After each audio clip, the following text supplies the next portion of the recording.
नाटकेश्वरं भजामि हाटकेश्वरं सोमेश्वर महादेव की जय। ભાગવતજીની કથાના સવારે આપણે સત્રમાં ભક્તિનું જ્ઞાન કર્યું. ભગવાન પરમાત્મા કંડોરિયા પિત્રોના સમસ્ત પિત્રોના ઉદાહરણ બધાયમાં બિરાતા હૃદયમાં બિરાતા પરમાત્માને બધાને જય શ્રી કૃષ્ણ. આગળની કથા તો ભાગવતજીને ઉત્પત્તિમાં વ્યાસ નારાયણે બોલતા ગયા અને ગણપતિ મહારાજ લખતા ગયા અને આમ વર્ણન કર્યું. શાસ્ત્ર પુરાણોનું પદ્ધતિસર બધી ગોઠવ્યા. ત્યારે ભાગવતજીમાં આવે ધુંધુકારીનું વર્ણન આવે કે મોટામાં મોટો ખલ એટલે પ્રેત હોય છતાં પણ એને મુક્તિ આપનાર ભાગવતજી છે. તો તુંગભદ્રા નદી હતી. એના નદી કિનારે એક બ્રાહ્મણ પરિવાર રહેતો હતો. એ બ્રાહ્મણ પરિવારમાં જે આત્મારામ એવા નામે બ્રાહ્મણ હતો.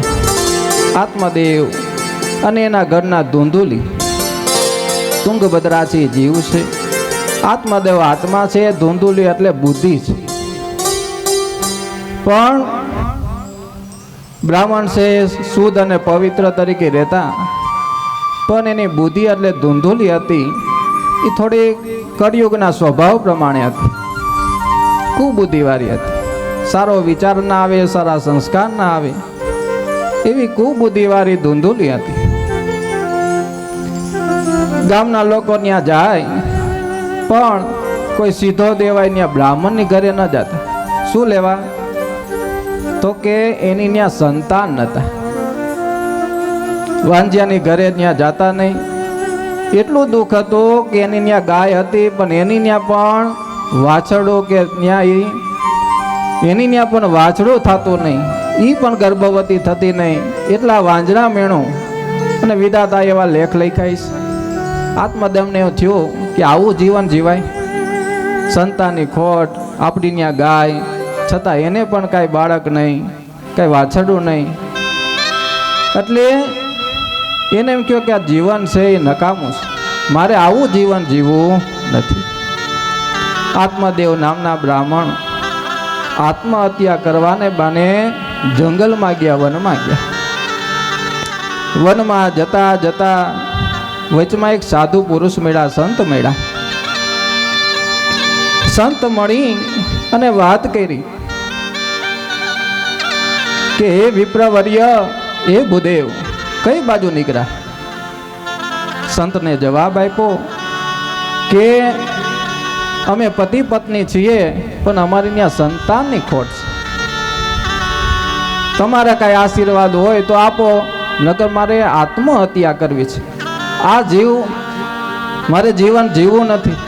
વાંજિયાપણું બહુ અઘરું છે. મારી ગાય છે ત્યાં પણ એક વાછરડું નથી. આવું જીવન મારે કેમ જીવવું? ત્યારે સંતે કીધું કે તારા ભાગ્યમાં, હું તારું કપાળ જોઉં છું, સારા 7 ભાગ્યમાં ક્યાંય સંતાન નથી લખ્યું. તો તારા ભાગ્યમાં સંતાન ક્યાંથી હોય? એ કે એ મારે કાંઈ સાંભળવું નથી. તમારાથી કાંઈ બનતું હોય તો કયો, નકર મારે આત્મહત્યા કરવી છે. આવું જીવન જીવવું નથી. સંતે ઘણો સમજાવ્યો કે પુત્ર હોય તો જ જીવન જીવાય એવું ન હોય. પુત્ર પણ દુઃખનું કારક છે. એવું નથી પુત્ર હોય તો સદગતિ મળે. જીવતા પણ ભાગવત કરી લ્યો. ભાઈનો દીકરો કરે, ભાણેજ કરે તો પણ તમને મુક્તિ મળી જશે. આપણી ત્યાં સંતાન હોય પાછળ શ્રાદ્ધ વિધિ કરશે તો જ મુકશે એવું તો નથી. તમારો ભાઈનો દીકરો હશે, ભાણેજ હશે, તમારો ભાઈ નાનો હશે તો પણ તમને મુક્તિ મળી જશે. તો સંતનું કાંઈ સાંભળ્યું નહીં. આત્મદેવે પરાણે સંત પાસે આશીર્વાદ માગવાનું કીધું. સંતે ઘણું સમજાયું, એને દ્રષ્ટાંત આપ્યું કે એક વખત એકનાથજી હતા. એક જાતજી વિઠ્ઠલનાથના મંદિરમાં દર્શન કરવા ગયા. ત્યારે એકનાથજીને લાયક પત્ની મળી હતી. તેથી તેઓ પરમાત્મામાં ઉપકાર માને છે કે મને સ્ત્રીનો સંગ નહીં પણ સત્સંગ મળ્યો છે. આપે અનુકૂળ પત્ની આપી અને તેથી હું આપનું ભજન કરું છું આવી ભગવાનને પ્રાર્થના કરતા કે સારી પત્ની મળી છે તો મને સત્સંગમાં મદદરૂપ થાય છે. થોડી વાર પછી તુકારામજી દર્શન કરવા ગયા. તુકારામની પત્ની હતી કર્કશા હતી. છતાં તેઓ આ સ્ત્રી આ આપવા બદલ પરમાત્માનો ઉપકાર માને છે અને કહે છે કે એ પરમાત્મા તમે મને આવી કર્કશા પત્ની આપી છે તો પણ હું રાજી છું. શું લેવા? તો કે એ કર્કશા છે ને એટલે હું ઘર ત્યાગીને જઈ શકું છું. જો એ સારી હોત તો હું એ સંસારમાં પડત તો હું તમારી ભક્તિ કરી શકત નહીં. એમાંય રાજી છે. હે કર્કશા મળી તોય રાજી, એકનાથજીને હારા મળ્યા તોય રાજી. એક જાતજીને અનુકૂળ પત્ની મળી અને તુકારામને પ્રતિકૂળ પત્ની મળી તોય બેયને આનંદ છે. ત્રીજા સંત આપણે આ જુનાગઢના એવા જન્મ તો એનો તળાજામાં છે એવા નરસિંહ મહેતા પણ જુનાગઢમાં આવ્યા અને ન્યા રહ્યા. એટલે નરસિંહ મહેતાનું વર્ણન કર્યું એને કે કુટુંબના નાશ થયો છતાં તેમને આનંદ માન્યો અને ગાયું કે ભલું થયું ભાંગી જંજાર સુખે ભજશો શ્રી ગોપાલ. ઘરના ગુજરી ગયા તો એ આનંદમાં, હે કોઈનું દુઃખ નથી. ત્રણેય સંતો છે એ સુખ છે કે ભગવાન જંજાર ગઈ તો હું ભગવાન તમારી ભક્તિ કરીશ. આવું સંતે સમજાયું પણ આત્મદેવ માનતો નથી. મહાત્માએ કીધું કે કાંઈ વાંધો નહીં, આલે એક ફળ આપું છું. એ ફળ તારા પત્નીને તો ખવડાવજે અને બ્રહ્મચાર્ય પાલન કરજો અને જે પ્રમાણે સુખપૂર્વક જીવન જીવવું હોય, ભગવાનની ભક્તિ કરવી, પવિત્રતા રાખવી અને ભગવાનનું ભજન કરી રહેજો, તમારી ત્યાં સંતાન થશે. આ પ્રમાણે મહાત્માએ કહ્યું.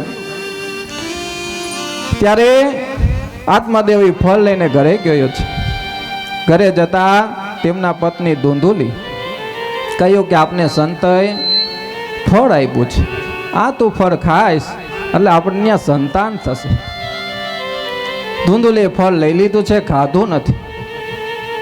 ઘરમાં બેસી એની બેન આવી.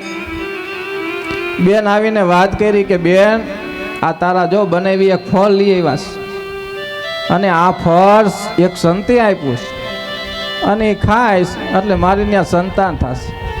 પણ આ ફળ મારે નથી ખાવું. બેન કે કેમ નથી ખાવું? એ કે જો આ ફળ ખાઈશ તો મારી ત્યાં જે કાંઈ સંતાન થશે હવે 9 મહિના મારે એનો ભાર ઉપાડવો પડે અને પછી સંતાન થશે તો પછી એની દેખરેખ રાખવી પડે, ઘણું આમાં કષ્ટ પડશે. એટલે એવું મારે કરવું નથી, હે કારણ કે કુબુદ્ધિ હતી. એટલે આગળ જતા વાત કરી કે બેન તું ખોટી ઉપાધિ કરમાં, મારે પણ ગર્ભ રહ્યો છે, 9 મહિનાનો તું ઢોંગ કરજે અને મારે ત્યાં જે સંતાન થશે એ તને આપી દઈશ. તો એ કે આ ફળનું હું કરું? એટલે ફળ એ કે ગાય છે, ગાયને આપી દે. હવે ગાયને જે ફળ આપ્યું છે અને ધૂંધુલીએ નાટક શરૂ કર્યું કે મને ગર્ભ રહ્યો છે. આત્મદેવ હાચવે, ભગવાનની ભક્તિ કરે. આમ 9 મહિના વીતા. એની બેનની આ સંતાનમાં દીકરાનો જન્મ થયો. દીકરાનો જન્મ થયો એટલે એને બેને ધૂંધુલીને મોકલી દીધો કે હાલે હવે બાનેવીને કહેજે કે આપણે દીકરો થયો. એટલે ઢોંગ પૂરા. એટલે આત્મદેવને તો બહુ રાજી થયા કે આપણી ત્યાં સંતાન થયો ને એ દીકરો થયો. બહુ રાજી થયા. 3 મહિના ગયા તો ગાયને દીકરો થયો અને ગાયને જે દીકરો થયો તો એ ગાયના જેવા કાન વાળો ઉત્પન્ન થયો. હે ધૂંધલીનો દીકરો હતો એનું નામ ધૂંધુકારી પડ્યો અને ગાયનો જે દીકરો થયો એનું નામ ગોકર્ણ રાખ્યું. ગો એટલે ગાય, કર્ણ એટલે કાન, એવા ગો કર્ણ થયો. ગોના ઘણા બધા અર્થ થાય. ગો એટલે ઇન્દ્રિય થાય, ગામ થાય, ઘણા બધા અર્થો સંસ્કૃતમાં થાય. એટલે બહુ રાજી થયો આત્મદેવ. બધાને એ લાડવા અને એ બધાને જમણવાર કર્યો મોટો બધો, કે અમારી ત્યાં દીકરો તો થયો પણ અમારે ગાયની ન્યાય થયો. હે ભાઈસારી. આત્મદેવ ખૂબ રાજી થયો. હવે બાળક માતાના સંતાન થયું, પણ આપણે સમજી છે. સાધુએ જોયું તો કે તમારા ભાગ્યમાં સંતાન નથી, તો ધૂંધુલીને ત્યાં દીકરો થયો કે નથી થયો? એનો છોકરો છે, એનો દીકરો નથી. ભાગ્યમાં હતું એ જ બન્યું છે. એ આત્માદેવનો દીકરો થયો નથી, કારણ કે એ ધૂંધુલીના પેટમાં નથી જન્મ્યો, એની બેનનો દીકરો છે. હે એટલે આવી રીતે દીકરો પ્રાપ્ત થયો, પણ એ ખલવું એટલે પાપી થયો. ઘણા બધા પાપ કર્યા, વેશ્યાઓનો સંગ કર્યો, 5 પ્રકારના વિષયનો આનંદ લીધો. કોક બાળક કોકની ત્યાં જન્મે તો ત્યાં જાય. એવો પાપી હતો કે બાળકને રમાડવા હાટું લઈ જાય, રમાડવા લઈ જાય પણ પાસે કૂવો હોય ને તો બાળકને નાખી દે. આવો પાપી. ગામમાં કોઈ અતિથિ આવે તો અતિથિને ધોકે લઈને મારે. હે આવો મોટો ખલ થયો. ખલ એટલે પાપી માણસ થયો. સંતે સમજાવ્યા પણ આત્મદેવ માન્યા નહીં, એટલે આ બધું ભોગવવું પડ્યું. ખૂબ પૈસા વાપરતો અને માતા પિતા પૈસા ન આપે તો માતા પિતાને પણ મારતો. ગોકર્ણ છે મોટા થયા એટલે કાશીમાં અભ્યાસ કરવા ગયા. કાશીમાં વેદ શાસ્ત્ર ભણી અને ઘણા બધા પારંગત થયા. અહીં બહુ દુઃખી થયો, આત્મદેવને મારવા લાગ્યો. એટલે આત્મદેવ બહુ ખૂબ ધુંધુકારી છે, એને પણ મારતા અને ઘણા બધા પ્રકારના દુઃખ ભોગવી. અને આગળની કથામાં કીધું કે પોતાની માતાને એને મારે એક પાટું માર્યું પેટમાં, તેને માતાનું મોત પણ એ દીકરાએ કર્યું. લ્યો કેટલો પાપી આવી છે કે પોતાની માને પાટું મારે. પિતાને પણ ઘણો કષ્ટ આપ્યો. એવામાં ગોકર્ણ બધાયરા. ગોકર્ણએ સમજાવ્યું કે તમે યાત્રાએ નીકળી જાઓ, તમારું આ જીવનું કલ્યાણ કરો. ધુંધુકારી છે એ બીજે રહેવા માંડ્યો, ઘણા વેશ્યામાં ફસાઈ ગયો, પાપમાં ફસાઈ ગયો. હવે એને પોતાના ઘરમાં લઈ આવ્યું તો અનેક પ્રકારના એના શોખ માગ્યા. પૈસા જોઈ, ઓલું જોઈ, ઓલું જોઈ, બધી આસક્તિ તરીકે બધી માગણી કરવા માંડી. એટલે ક્યાંક ચોરી કરી આવતો, ક્યાંક રાજાને ત્યાં ચોરી કરી આવ્યો. ઓલા વેશ્યાઓને થયું કે જો આ પકડાઈ જાય ને તો આની વાહે આપણે મળશું. હે એટલે એક રાતે ધુંધુકારીને ખાટલે બાંધ્યો અને 5 જે વેશ્યા હતી એને બાંધી અને ગળા ટૂંપો દીધો. પણ એટલા પાપી હતો કે ગળો ટૂંપો દીધો ને તોય મર્યો નહીં. પછી ચૂલામાંથી અંગારા લઈ અને એના મોઢામાં નાખ્યો, ત્યારે એ જીવ ગયો. હવે કેટલો પાપી હશે. હે આગળ જતા ગોકર્ણ ઘરે આવ્યા. જાત્રા કરતા કરતા ગંગાજીમાં આવી. ગયાજીમાં ભગવાન નારાયણના ચરણમાં ખબર પડી કે ધુંધુકારી છે એ મૃત્યુ પામ્યો છે. એટલે એની પાછળ એમ થયું કે ભાઈ તો મારો હતો ને, લાવો ગયાજીમાં એના નામનું શ્રાદ્ધ કરું. ગયાજીમાં જઈ અને ગોકર્ણજીએ ધુંધુકારી પાછળ શ્રાદ્ધ કર્યું. ગયાસુર કરીને એક રાક્ષસ હતો ગયાસુરમાં. ગયાજીનું નામ કેમ પડ્યું તો કે ગયાસુરનો નામનો રાક્ષસ એટલો બધો તપસ્વી હતો કે તપ કરી અને ભગવાને બ્રહ્માજીને પ્રસન્ન કર્યા. બ્રહ્માજી વરદાન માગવાનું કીધું એટલે તપનું અભિમાન વાળો ગયાસુર હતો. કીધું કે તમારે કાંઈ જોતું હોય તો માગો મારી પાસે, હું તમને આપીશ. તપનું અભિમાન બોલ્યો. ભગવાન પરમાત્મા બ્રહ્માજીએ વિચાર કર્યો કે આ રાક્ષસ સારું કામ કરશે નહીં, તો આના માટે શું કરવું. વિચાર કર્યો કે આનું જે શરીર છે એની ઉપર કલ્પકાળ સુધી યજ્ઞ કરવામાં આવે તો આ રાક્ષસનું મૃત્યુ થશે, જેથી આ લોક કલ્યાણમાં વિઘ્ન ન પાડે. ત્યારે ગયાસુર નામનો રાક્ષસ છે સૂઈ ગયો, છાતી ઉપર યજ્ઞ ચાલુ કર્યો, કલ્પ સુધી યજ્ઞ કર્યો, પણ છતાં પણ એક રૂવાડું ગયાસુરનું બળ્યું નહીં, એટલો તપસ્વી હતો. ત્યારે બ્રહ્માજીએ ભગવાનને યાદ કર્યા કે ભગવાન આ ગયાસુર રાક્ષસનું કંઈક કરો, નકા જીવ કલ્યાણે બધાને કષ્ટ આપશે. એટલે પરમાત્માએ ચતુર્ભુજ નારાયણ વિષ્ણુ ભગવાન પોતાના પાદુકા કહેતા પગ છે એ ગયાસુર નામના રાક્ષસ હતો એને છાતી ઉપર મૂક્યો. છાતી મૂકવાથી અંત સમય આવ્યો રાક્ષસનો. રાક્ષસે ભગવાને પ્રાર્થના કરી કે ભગવાન તમારા દર્શન ત્યાં હું ધન્ય છું. ભગવાને હાથે જેનું મૃત્યુ થાય એને મોક્ષ મળે. પરમાત્મા એને પણ વરદાન આપ્યું કે જા, તારું નામ ગયાસુર છે, આ જે ક્ષેત્ર છે તારા નામે ઓળખાશે આજથી. તેનું નામ પડ્યું ગયાજી, બિહારમાં આવે. અને વરદાન આપ્યું કોઈ પણ મનુષ્ય પોતાના પિતરો પાછળ અહીં આવી પિતરોને સમીપત્ર એટલે ખીજડીનું પાન એકદમ નાનું હોય, બધા વૃક્ષમાં નાનાનું નાનું પાંદડું હોય તો એ સમીપત્ર એટલે કે ખીજડીનું પાન હોય. એ પાન જેવડો પીણ લઈ અને એ જમીનમાં મૂકે, એક ક્ષેત્રમાં મૂકે ગયાજીમાં, બધા પિતરોને મોક્ષ ગતિ થાય. આવું વરદાન ગયાજીને ગયાસુરને આપ્યો અને એને મોક્ષ અર્પણ કર્યો. એ ગયાજીમાં જોઈને અને આ ગોકર્ણએ ધુંધુકારી પાછળ શ્રાદ્ધ કર્યું. એટલે ગોકર્ણ શ્રાદ્ધ કરીને અને પાછા ઘરે આવ્યા. ઘરે સૂતા એટલે અનેક પ્રકારના અવાજ થવા માંડ્યા. અવાજ થવા માંડ્યા એટલે જાગી ગયા ગોકર્ણજી. કોણ છે અવાજ કરવા માંડ્યા. ત્યારે ધુંધુકારી પ્રેત સ્વરૂપે આવ્યું. કીધું કે ભાઈ હું ધુંધુકારી તારો ભાઈ છું.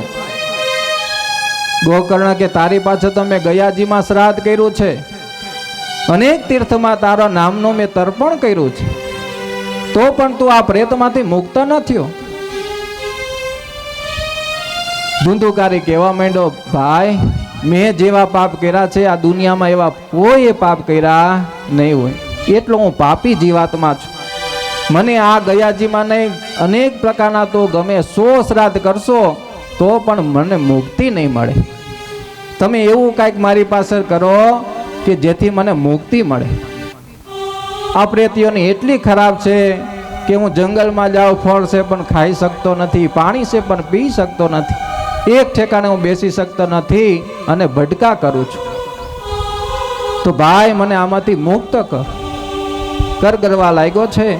સવાર થયું, બામણના દીકરા હોય એ સંધ્યાને ગાયત્રી કરે. સવારે સૂર્યનારાયણ ભગવાનની સંધ્યા ગાયત્રી કરી, ભગવાનને અર્ઘ્ય આપ્યો, ભગવાનને પ્રાર્થના કરી કે ભગવાન હે સૂર્યનારાયણ દેવ, તમે ભુવનના પ્રદીપ છો. પ્રદીપ એટલે દીવો. કેનો છે તો કે ભુવનનો. આખા ત્રિભુવન ભુવનનો દીવો છે અને ઉગે ને આખા ભુવનમાં પ્રકાશ થઈ જાય. એક દીવો આપણા ઘરમાં કરી અંધારો હોય ઘરને ઉજ્જવળ આપે તો આ ભુવનનો પ્રદીપ સૂર્યનારાયણ છે. એને પ્રાર્થના કરી ભગવાન. ગોકર્ણજી કહેવા લાગ્યા કે ભગવાન મારો ભાઈ પ્રેત બન્યો છે, એને મુક્તિ માટે મારે શું કરવું? સૂર્યનારાયણ કહેવા માંડ્યા કે તમે ભાગવતજીની વિધિપૂર્વક કથા કરો, સપ્તાહ કરો. સપ્તાહ એટલે શું? સપ્તાહ એટલે 7, અહની એટલે દિવસ. 7 દિવસની જે કથા પારાયણ છે એ તમે એની પાછળ કરશો એટલે તમારો ભાઈ પ્રેતમાંથી મુક્ત થશે અને ભગવાનના લોકને પામશે. આવી રીતે સૂર્યનારાયણને પાસે ધુંધુકારીને પાપમાંથી છોડાવવા માટે ભાગવત સપ્તાહનું પારાયણ કર્યું.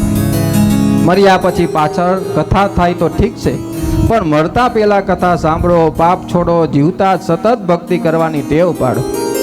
તમારું શ્રાદ્ધ તમારે હાથે જ કરો. ગોકર્ણની કથા પારાયણમાંથી ઘણી ભીડ થઈ. જેના ઉદ્ધાર માટે કથા થવાની છે તે ધુંધુકારી પણ ત્યાં આવ્યો, કોઈને દેખાણો નહીં. તો ક્યાં ગયો તો કે વાસનો એક સોટી હતી, જે આપણે અહીંયા રાખીશ. એ વાસની સોટીમાં ધૂંધુકારી દરરોજ આવતો. ગોકર્ણજી કથા કરે અને ધૂંધુકારી સાંભળે, ગામના ઘણા બધા સાંભળે. જેવો વિરામ થાય એટલે એ ધૂંધુકારી હતો ને એ ચિંતન કરતો કે આજે આ ભગવાનની કથા આવી, આજે આ ભક્તની કથા આવી. એ સાંભળીને સાંભળીને ચિંતન અને મનન કરતો, શાસ્ત્રોનું જ્ઞાન લેતો.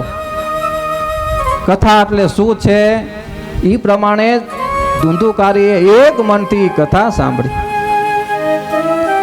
તો જેવી રીતે એક એક દિવસની કથા પૂરી થવા ગઈ એમ એક એક વાસની જે સોટીમાં ગાંઠ હોય એ ગાંઠ તૂટવા માંડી. હવે ગાંઠ તૂટતી નથી. તો કે મહારાજે હરખી કથા નહીં કરી હોય, નકર તો તૂટી જવી જોઈએ ને. હવે તૈડી નથી પડતી, હે તૂટવાની તો ક્યાં વાત રહી. પણ એ આપણી અંદરની ગાંઠો તોડવાની છે, વાસનાની ગાંઠો તોડવાની. આમ વાસમાંથી દિવ્ય પુરુષ 7મા દિવસે બહાર આવ્યો. અને એ કોણ હતો તો કે ધૂંધુકારી. ગોકર્ણને પ્રણામ કર્યા અને કહેવા લાગ્યો, ભાઈ તે પ્રેત યોનિમાંથી મારી મુક્તિ કરી છે. ધૂંધુકારીને સદગતિ મળી. ભાગવતને વારંવાર વંદન કરે છે. ધન્ય છે ભાગવતની કથાને, ધન્ય છે સુખદેવજી મહારાજને, અને મારા અતિ પાપીનો છુટકારો થયો. આ ભાગવત ભગવાન છે પ્રેતમાંથી આવાને મુક્ત કરતા હોય તો આપણા તો પિતરોએ કાંઈ એવા પાપ નથી કર્યા. હે જો આ પ્રેત પાછળ આ ભાગવતજી મુક્તિ આપી શકતા હોય તો આપણા પિતરો તો એટલા સાત્વિક હતા. હે એને એના જેટલા પાપ નથી કર્યા. અને આપણે પણ એવા પાપ નથી કર્યા. આપણે પણ ભાગવત જેવું જીવન જીવવું જોઈએ તો આ જીવનું કલ્યાણ થાય. કથા તો બધા સંભળાવી જાય, હાથ દી પૂરા થઈ જાય, પણ કાંઈ ચિંતન મનન કરશો નહીં. હે બાપા સીતારામ હતો ને, બજરંગદાસ બાપુ, આમાં શાસ્ત્રી દાદા બધાય કથાકાર જ છે. એ બધાય અમે એની ભેગા જતા હોય એને કથા હોય એટલે દાદા અમારે વાત કરતા હોય બજરંગદાસ બાપાની હયાતીમાં કથા પારાયણ થઈ. એટલે કથા પારાયણ થઈ ને એટલે ત્યાં બેઠા, રામાની લોટી પડી હતી. રામાની લોટી લઈને હાથમાં લીધી, ઘા કરી, બધી આટો મારી અને પાછા બજરંગદાસ બાપા પાસે લોટી આવી ગઈ. એટલે પૂછ્યું ઓડિયન્સને કે લોટી કોઈને લાગી? કોઈને લાગી? અમે અહીંથી ફેંકી, અમને પાછી આની આવી ગઈ પણ કોઈને લાગી નહીં. કોઈ એમ ન કીધું કે લાગી. એટલે બજરંગદાસ બાપાએ કીધું કે આ લગાડવાની છે.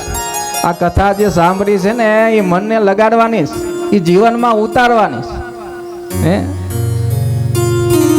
એટલે એ કથાઓ છે. તો 7 ગાંઠું કઈ છે તો કે સ્ત્રીમાં આસક્તિ.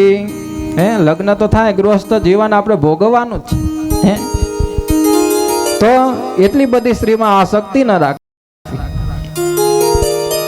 પછી પુત્રમાં આસક્તિ, જે આત્મદેવે કર્યું કે નાના પુત્ર જોયા જ છે, પછી હેરાન થયો.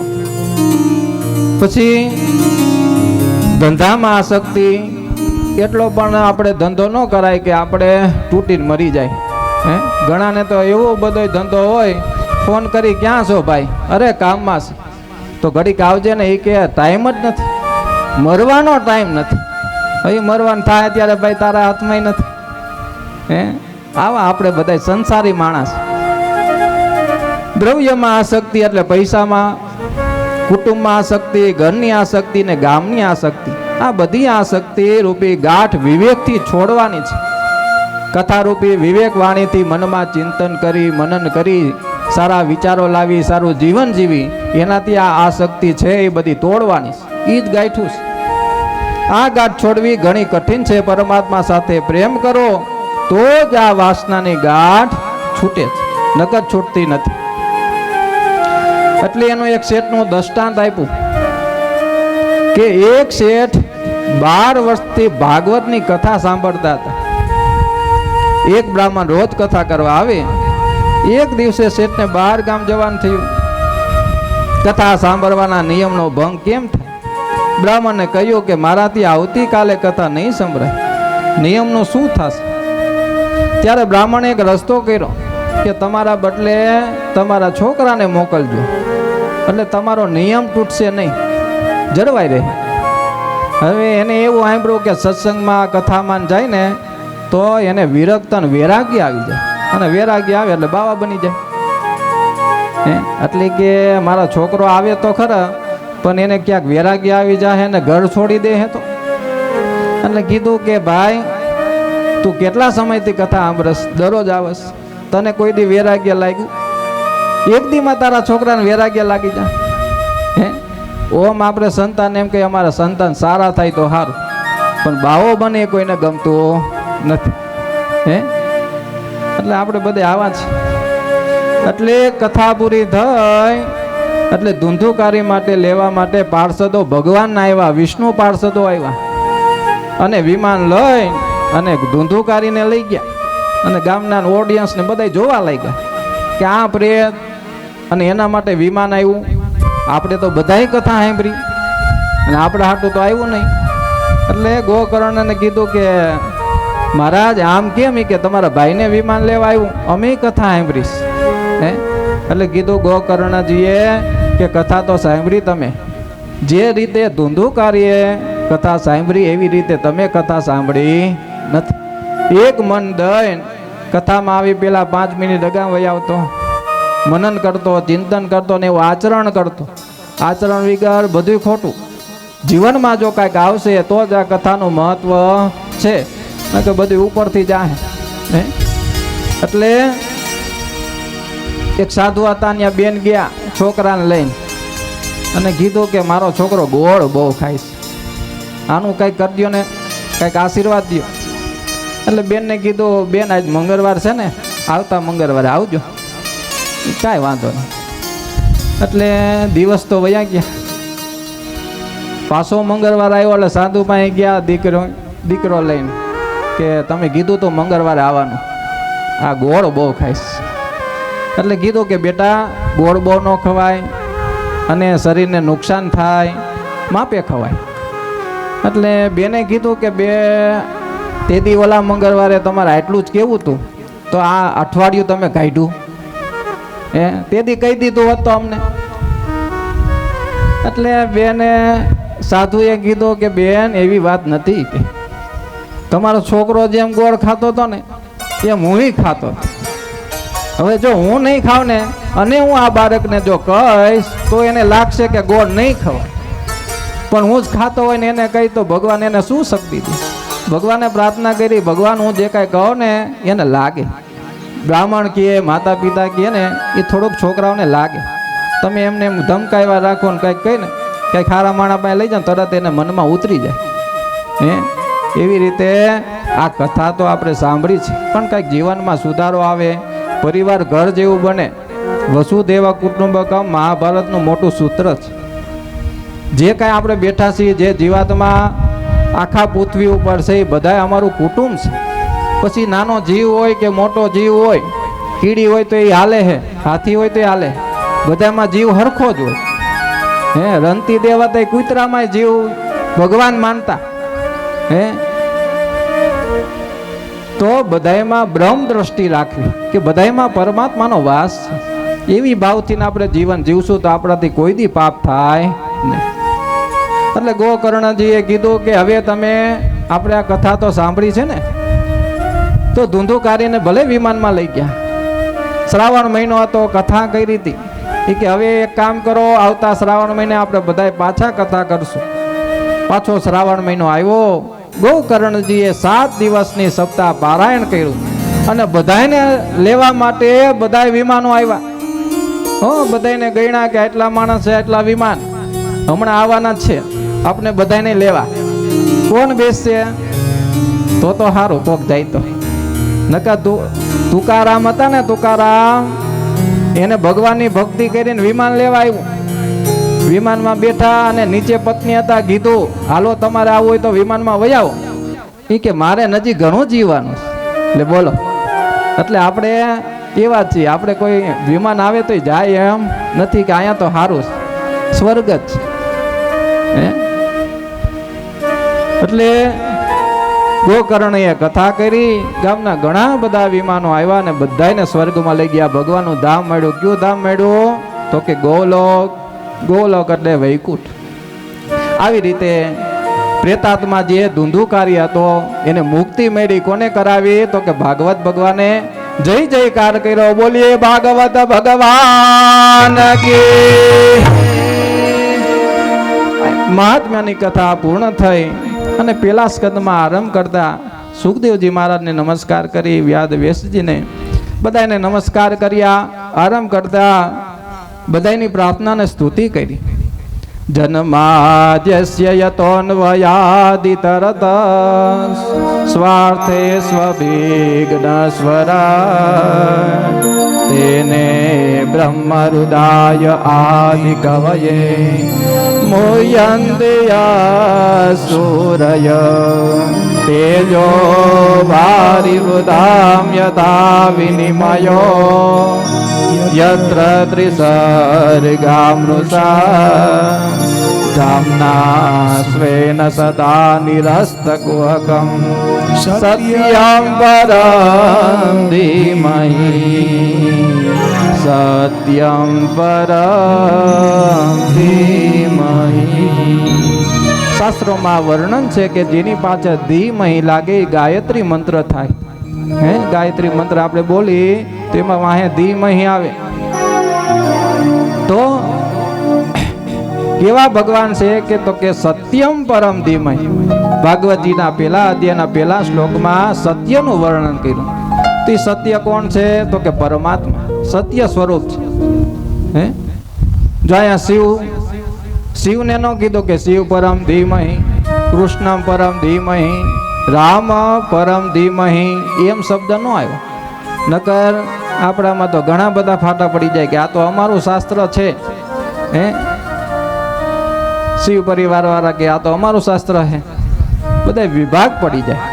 એના માટે વેદ વ્યાસીએ કીધું કે સત્યમ પરમ ધીમહિ. પરમાત્મા છે એ મંગલ સ્વરૂપ અને સત્ય સ્વરૂપ છે. સત્ય રૂપ પ્રભુનું ધ્યાન કરું છું એવા વ્યાસજી ધ્યાન કરતા કરતા બોલ્યા કે વારંવાર એક જ સ્વરૂપનું ધ્યાન કરો. એક જ સ્વરૂપનું વારંવાર ચિંતન કરવાથી મન શુદ્ધ થાય છે. પરમાત્માના કોઈ પણ સ્વરૂપને ઈષ્ટ માની અને તેનું ધ્યાન કરો.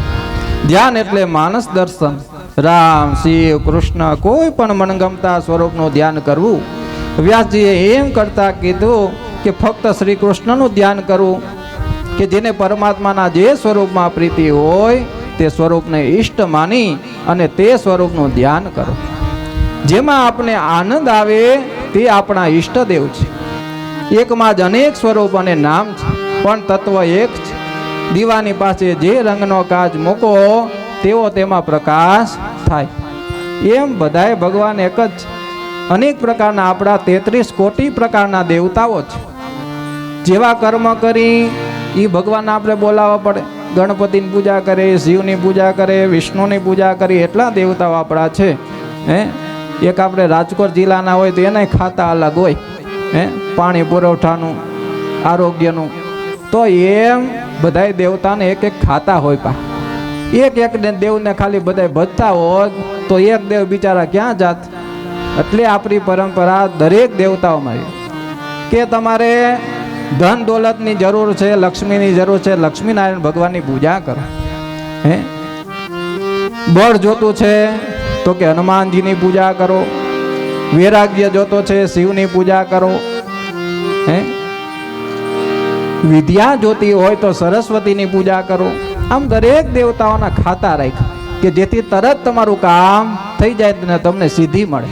એના માટે દરેક દેવતાઓનું સ્વરૂપ છે. હે બીજા એકાઈ દેવતાઓ બીજે ક્યાંય છે નહીં. આપણો સંપ્રદાય ને આપણો જે દેશમાં ભગવાનને પણ આ ભૂમિમાં આવવાનું મન થાય એવું આ દેશમાં, ભારત દેશમાં પુણ્ય ભગવાનના આવા અવતારોની કથાનું વર્ણન કરતા પેલા અધ્યાયમાં વ્યાસ નારાયણનું લીલાનું વર્ણન કર્યું. ગીતાજીમાં કીધું કે મત પરતમ નાન્ય કિંચિદસ્તિ ધનંજય મયી સર્વમિદં પ્રોતમ સૂત્રે મણિગણાયવ. ભગવાન અનેક સ્વરૂપે છે, એમાં આકારો જુદા જુદા છે, પણ સર્વમાં રહેલું ઈશ્વર તત્વ એક જ છે. આકાશાત પતિતમ તોયમ યથા ગચ્છતિ સાગર સર્વદેવ નમસ્કાર કેશવમ પ્રતિ ગચ્છતિ. જેવી રીતે આકાશમાંથી પડેલું જળ બધા નદીઓમાં જાય છે અને એ નદીઓનું જળ સમુદ્રમાં સાગરમાં જાય છે અને અંતે સાગરમાં ભળી જાય છે. એટલે ગમે તે દેવને નમસ્કાર કરો અંતે પરમાત્માને પૂગે છે. હે એ ભાવથી ગમે તે આપણે ઈષ્ટ ગમતા હોય એનું ધ્યાન કરવું. હે પણ જે કોઈનું ધ્યાન ધરતા નહીં એને બધી તર્ક ને વિતર્ક ગણાતા બચતા હોય ને કાંઈ વાંધો નથી. ધ્યાન કોને કહેવાય તો કે આખું બંધ રાખી જે દેવને આપણે નામ લઈ એ દેવનું સ્વરૂપ આપણા મનમાં આપણા હૃદયમાં પ્રગટ થાય. એ પ્રગટનું આપણે દર્શન કરી શકીએ આખું બંધ કરતા છતાં એટલી ભગવાનનું ધ્યાન કહેવાય. હે એવી પ્રયત્ન કરવો જોઈએ. આપણે સવારે ઉઠતા બ્રહ્મ મુહૂર્ત થતા ત્યારે સ્નાન કરતા આપણે બધાય અને હવે 8-9 વાગ્યા હોય સૂર્ય ઉબર આવે ત્યારે આપણે જાગી કે ઓ 9 જ વાગ્યા નજી કલાક હોઈ લે 10 વાગે જાગે. આવું આપણું શરીર ને આવું આપણો કર્તવ્ય આવા થઈ ગયા. પછી જાજુ હોય ને આપણે એટલે શરીરમાં આળસ આવે શરીરમાં અને સ્ફૂર્તિ ન આવે એટલે શું થાય રોગ વધે. એટલે પેલાના શરીર હતા ને ગઈઢા ને તંદુરસ્તી વાળા હતા. હા સૂર્ય ઓકે પેલા તો ખેતરે હતા ને ખેતી કરવા માંડતા એને કામ કર્યું એવું તો આપણે કરી નહીં શકી એવા આપણા વડીલો હતા. હે અખિલ બ્રહ્માંડમાં એક જ શ્રી હરિ જુજવે રૂપે આનંદ ભાસે ઘાટ ઘડિયા પછી નામ રૂપ જુજવા અંતે હેમન તો એમ જ. અખિલ બ્રહ્માંડના નાયકે શ્રી હરિ છે. ઘણા બધા આપણે એક હરખા કોઈ શરીર બનાવ્યા નહીં બધાને અલગ અલગ આપ્યા. કેવી ભગવાનની માયા છે. હે એક હરખા કોક હોય વરી જુડવા વરી જન્મે તો ખબર ન પડે એવા આપણે બધાને બનાવ્યા. ગર્ગ સંહિતામાં એક કથા આવે છે કે રાધાજીએ શ્રી કૃષ્ણને મળવા માટે તેમના દર્શન માટે એક વ્રત કરેલું. રાધાજીએ તુલસીમાં શ્રી બાલકૃષ્ણને પધરાવ્યા. તેમની સેવા કરતા પરિક્રમા કરતા અને રાધાજીના પિતા વૃષભાનુએ મહેલમાં આવી વ્યવસ્થા કરાવી. મહેલમાં કોઈ પુરુષ પ્રવેશી શકે નહીં. રાધાજીએ કોઈ પુરુષ મળી શકે નહીં. રાધાજીના મહેલમાં સખીઓનો જ ભેરો હતો. એક દિવસ રાધાજીને ખૂબ આતુરતા થઈ કે મારે શ્રી કૃષ્ણને મળવું છે, શ્રી કૃષ્ણના દર્શન કરવા. આ બાજુ લાલાને પણ આતુરતા જાગી. લાલાએ વિચાર્યું કે જો હું પીતાંબર પહેરીને જઈશ તો કોઈ મને જવા દેશે નહીં. તો આજે ચંદ્રાવલી જે સખી હતી રાધાજીને એને બોલાવી કીધું કે તારા વસ્ત્ર મને આપ. ચંદ્રાવલીએ એના વસ્ત્રો આપી અને આજ લાલો છે એ અપ્સરા જેવું રૂપ લીધું. સખી બન્યા છે. એવા સખી બની રાધાજી પાસે મળવા ગયા. હે એવા ભગવાનની લીલાઓનું વર્ણન કરતા નરસિંહ મહેતા કહે છે કે ભગવાનની ભક્તિ તો અનન્ય છે. એ ભાવથી ભજન થાય તો આ જીવનું કલ્યાણ થાય. એવી રીતે નરસિંહ મહેતાએ પણ ભક્તિની ઉપમા આપી. કેવી તો કે હરિના જન તો મુક્તિ ન માગે જનમો જનમો અવતાર રે હરિના જન તો મુક્તિ ન માગે જનમો જનમો અવતાર રે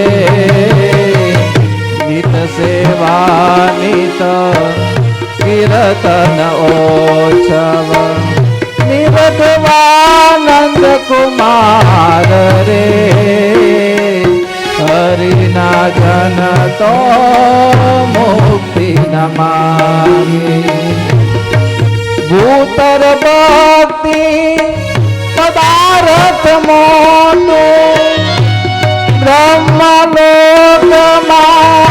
નહીં રે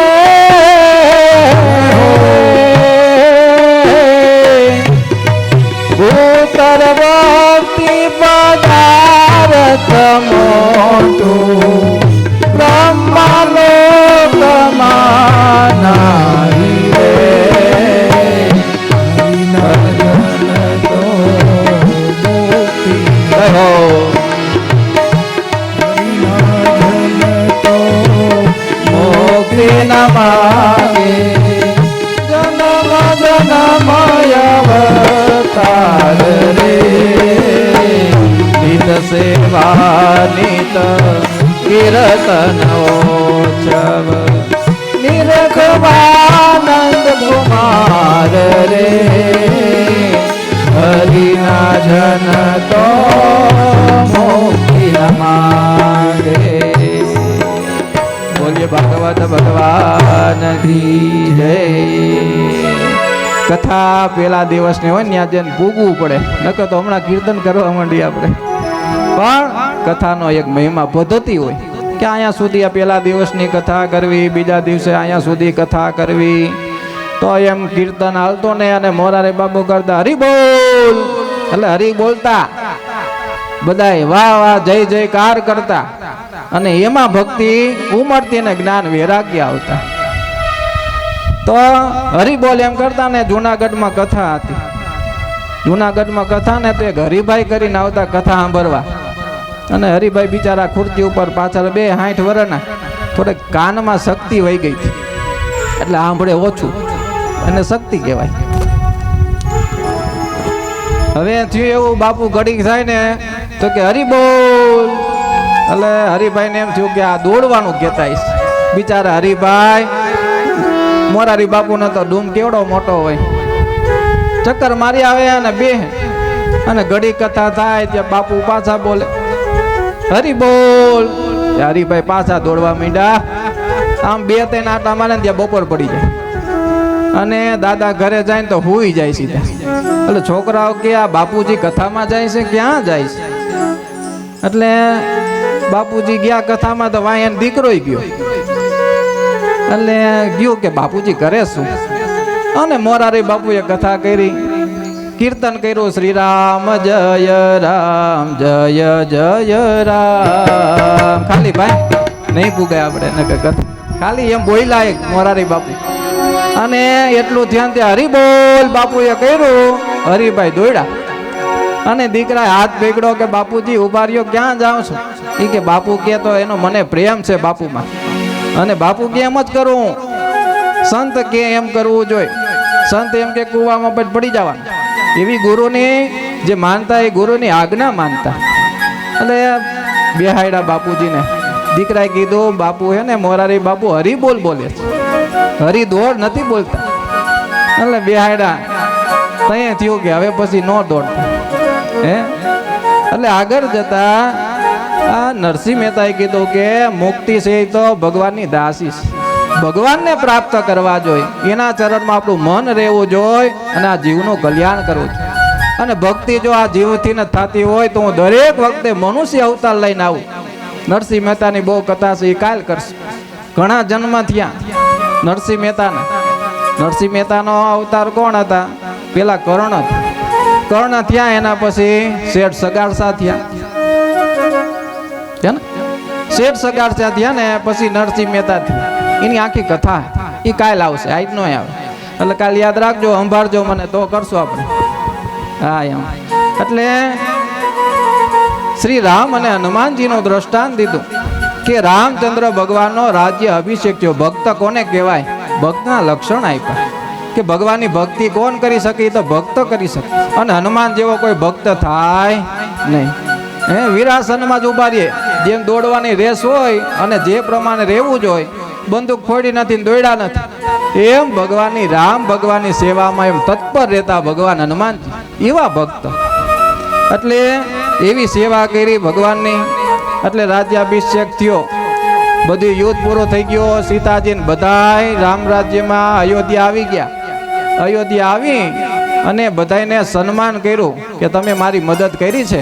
સુગ્રીવને જાંબુવનને બધાને કાંઈક રાજી કર્યા ભેટ આપી. પણ હનુમાનજી એક બાજુ બેઠા ને તો રામજીએ કાંઈ આપ્યું નહીં હનુમાનજીને. સીતાજી એની પાસે ગયા. સીતાજીએ કીધું પ્રભુ, જેને જાજુ કામ કર્યું એને તો કાંઈ દેતા નથી, તમે કાંઈક એને આપો. રામજીએ સરસ જવાબ આપ્યો કે એને હું શું આપું?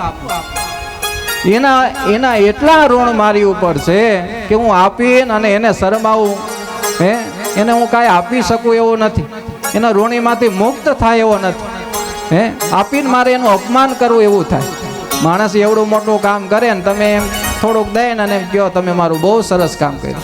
અને આપણો મિત્ર હોય કાંઈ લેવા હાટું કામ કરતો ન હોય, કોઈ પણ કામ કરતા હોય તો એ માણસાઈ હોય એની, હે, તો એને કામ કર્યું છે. એટલે હનુમાનજીને કાંઈ પ્રભુએ આપ્યું નહીં, પણ એની ભક્તિ જેવડી હતી એને ભક્ત કહેવાય. પ્રતિ ઉપકાર કરું કા તોરા, સન્મુખ હો ન સખત મુખ મોરા. શુદ્ધ પ્રેમમાં લેવાની નહીં પણ આપવાની હોય. મોહ ભોગ ભાંગે છે જ્યારે પ્રેમ ભોગ આપે છે. પ્રેમમાં માંગણી આવે એટલે સાચો પ્રેમ ગાયો જ સમજવો. એટલે નરસિંહ મહેતાએ આપણે સાંભળ્યું કે હરિના જન તો મુક્તિ ન માગે, એ તો જન્મો જન્મ અવતાર માગે, જેથી ભગવાનની ભક્તિ થાય એના માટે જન્મ માગે છે. ખાવા પીવા ભોગ વિલાસ કરવા નહીં, પણ ભગવાનની ભક્તિ આ શરીરે જ મળશે. અને મળી છે તો આપણે કરતા નથી, નરસિંહ મહેતા કરતા કે મને ભગવાન આવતો જન્મે તમે મનુષ્ય તરીકે દેજો જેથી હું ભક્તિ કરી શકું. પણ આપણે મળ્યું છે, આપણે સાંભળી છે, બધાય કથામાં જાય છે, છતાં પણ ભક્તિ કરતા નથી. બોલો, એટલે આપણે જ આપણા શત્રુ છીએ, કોઈ બીજા નથી. ગમે ત્યારે દુઃખ આવે ને એ સમજવું કે આ મારા કરેલા છે, એ જ મને દુઃખ આવે ઉભા. બીજા કોઈ દુઃખ આપતા જ નથી. આપને એમ થાય કે ઓલા ભાઈ મને દુઃખ આપ્યું, ફલાણા બેને દુઃખ આપ્યું, પણ કોઈ આપને દુઃખી કરતા નથી. આપણે જ કરેલા સારા કર્મ હોય, ખરાબ કર્મ હોય, આપણી આગળ ઉભા રહી એ સમયે પાકે ત્યારે ભોર ભોગવવું પડે. રામકૃષ્ણ પરમહંસા માતાજીના પરમ ઉપાસક હતા.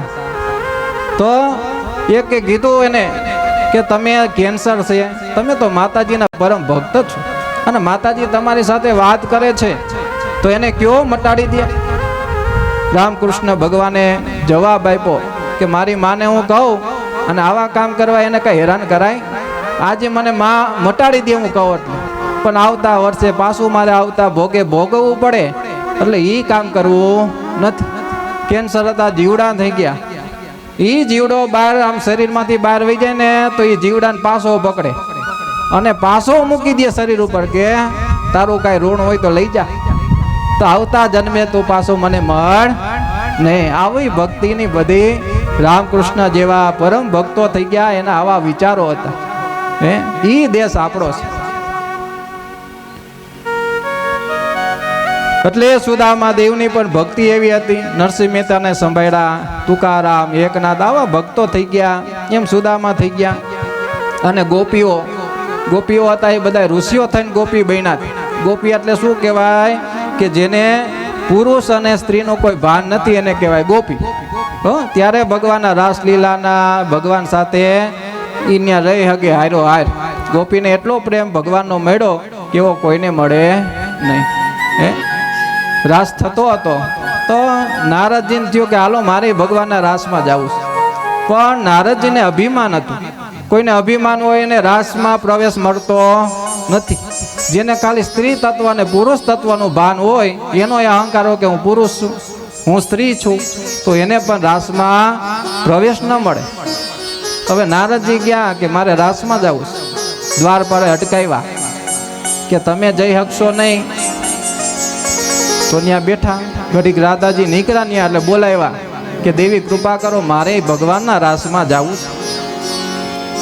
એટલે નારદજીને કીધું કે નારદજીને એવો હતો કે હું ભગવાનનો ભક્ત છું, ત્રણેય લોકમાં હું જાઉં છું, કોઈ મને ના ન પાડે, ગમી ને જાઉં, મને પૂજા કરે છે, અને ત્રણેય લોકમાં મારું માન સન્માન છે, હું ભગવાનનું હરિકીર્તન કરું છું, એટલે હું મોટો ભક્ત છું ભગવાનનો.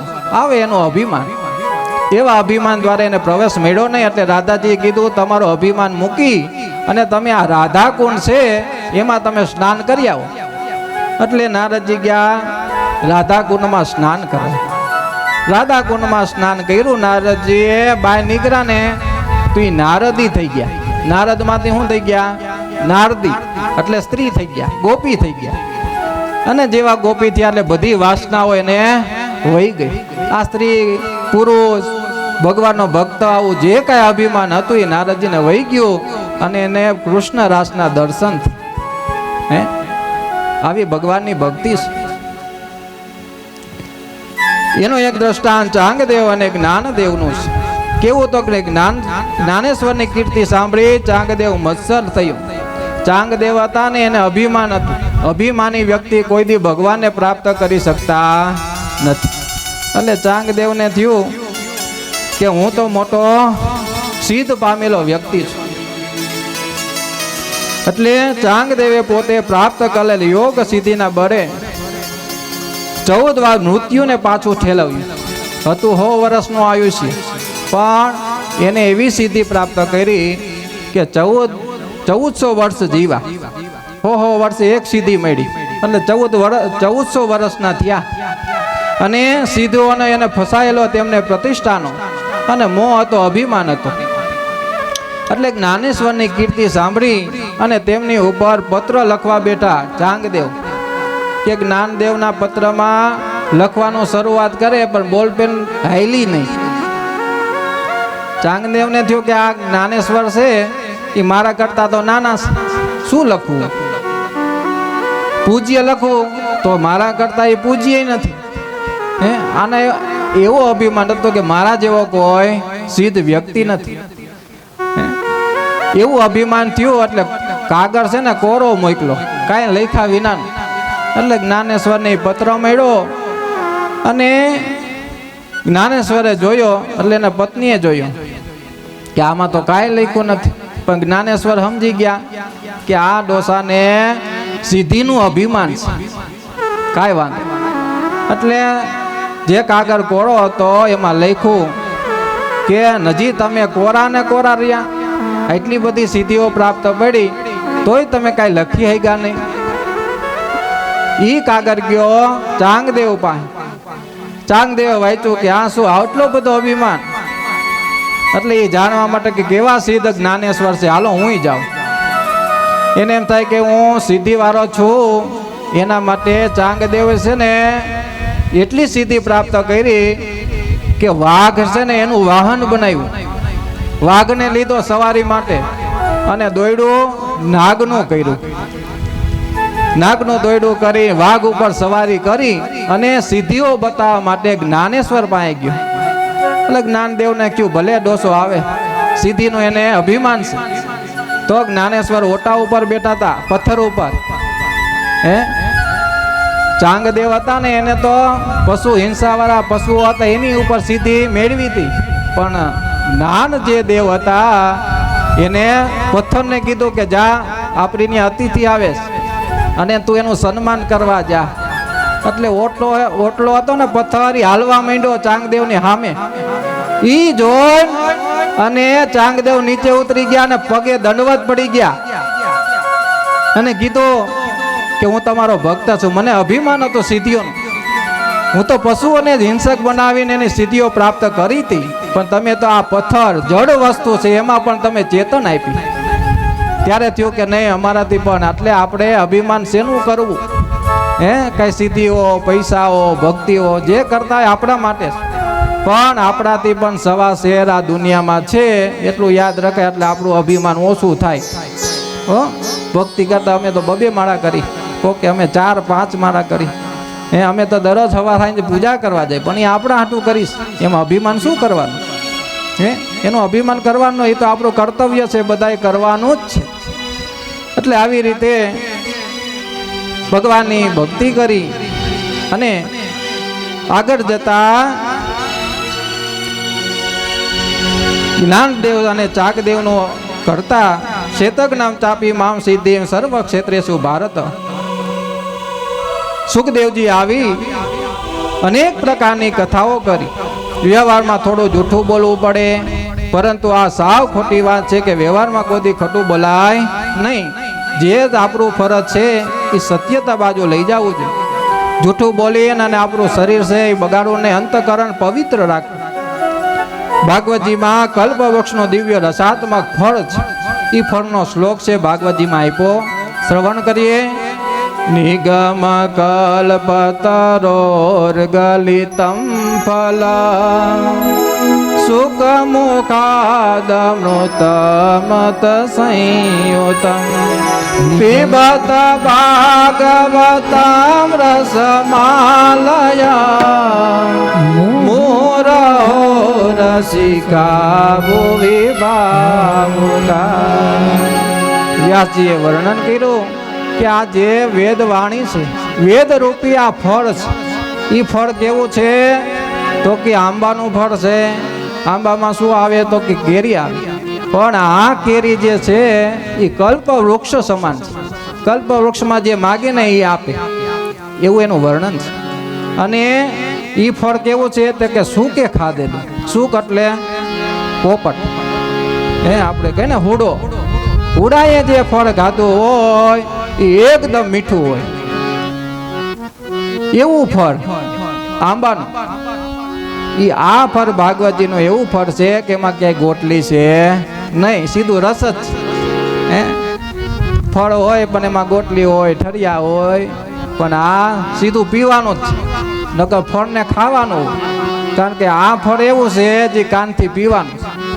કાનમાંથી પી એટલે ક્યાં જાય? હૃદયમાં. એ હૃદયમાં જાય ને પરમાત્મા ભક્તિ રૂપે પ્રસાદ ઉત્પન્ન થાય ને આપણે ભક્તિમાં, જ્ઞાન ને વૈરાગ્યમાં વૃદ્ધિ કરાવે, વધારો કરાવે. આવું આ ફળ વેદરૂપી છે. એટલે શાસ્ત્રોમાં કીધું કે એવું આપણે જીવન જીવવું કે દરેક કર્મમાં ભગવાનને સાથે રાખે.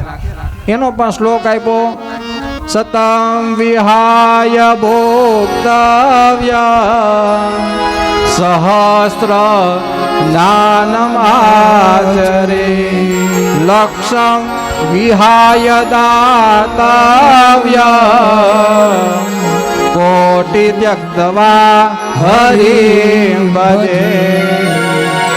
શાસ્ત્રોમાં કીધું કે સતમ વિહાય ભોક્તવ્યમ, જે સમયે જે કરવાનું હોય ને કરી લેવાનું. એટલે કીધું સતમ એટલે 100 કામ પડતા મૂકી અને આપણે ઘરના જમવા દઈએ એટલે જમી લેવાય. એટલે 100 કામ પડતા મૂકી દેવાનો, જમવાનું થઈ ગયું એટલે જમી લેવાનું. પરીક્ષિત રાજા ગયા ને એટલે એને બપોર થયો ને તડકો બહુ મોટો હતો, ચૈત્ર મહિનાનો, તપી ગયા બિચારા. અને આશ્રમમાં ગયા ને તો પાણીનું કોઈ પૂછ્યું નહીં, જમવાનું ભૂખ લાગી, ભૂખથી પીડાણા. એટલે એને એક તો કળિયુગ બિચારો મગજમાં બેસી ગયો, એને સોનામાં. આગળ કથા આવશે, બહુ લાંબી કરતા નથી. એટલે ભૂખ અને તરસ જ્યારે લાગે ને ત્યારે ભૂખ લાગે એટલે 100 કામ મૂકીને અને જમી લેવાય. જો જમશો નહીં ને તો તમારો વિચાર બદલશે, ક્રોધ આવશે. થોડુંક મોટું થાય એટલે કે નજી બન્યું નથી. દરેક શાસ્ત્રોમાં જે એક એક શબ્દ છે બધા સમજવા જેવા છે. એટલે કીધું કે સતમ વિહાય ભોક્તવ્યમ, 100 કામ મૂકીને જમી લેવાનું.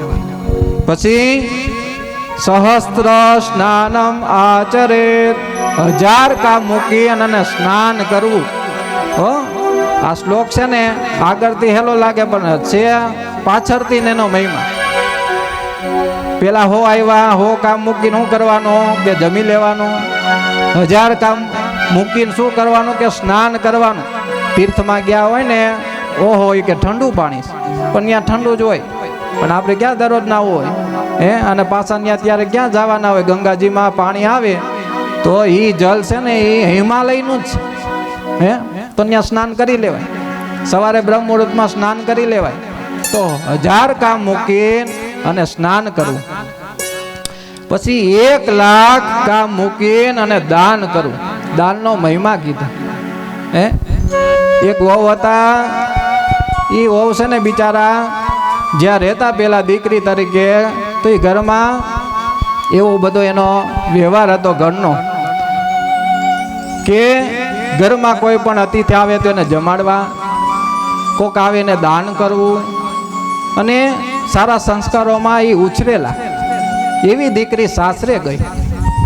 સાસરે જઈ અને ત્યાં જે કાંઈ વર્તન હોય, સંસ્કાર હોય લેવા પડે, પણ ત્યાં સંસ્કાર હતા ને એ ખૂટતા હતા.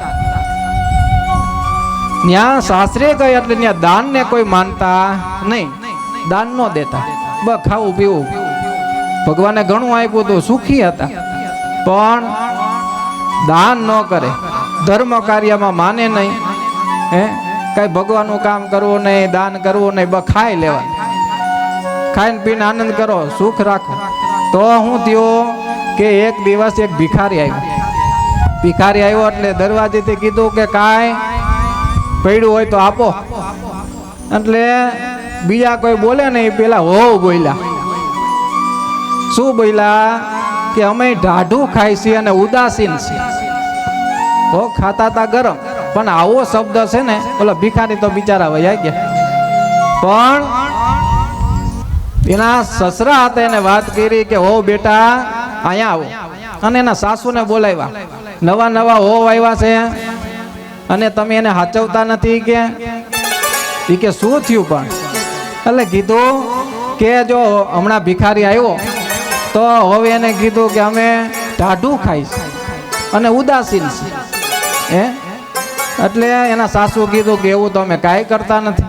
સવારે એ ભાખરી સરસ મજાની, બપોરે અનનું ગરમ ખાવાનું, રસોડું એને જ સોંપી દીધું છે. બધું એના હાથમાં જ છે. તો પછી હોવને કીધું કે બેટા તમે આવો કેમ જવાબ દીધો?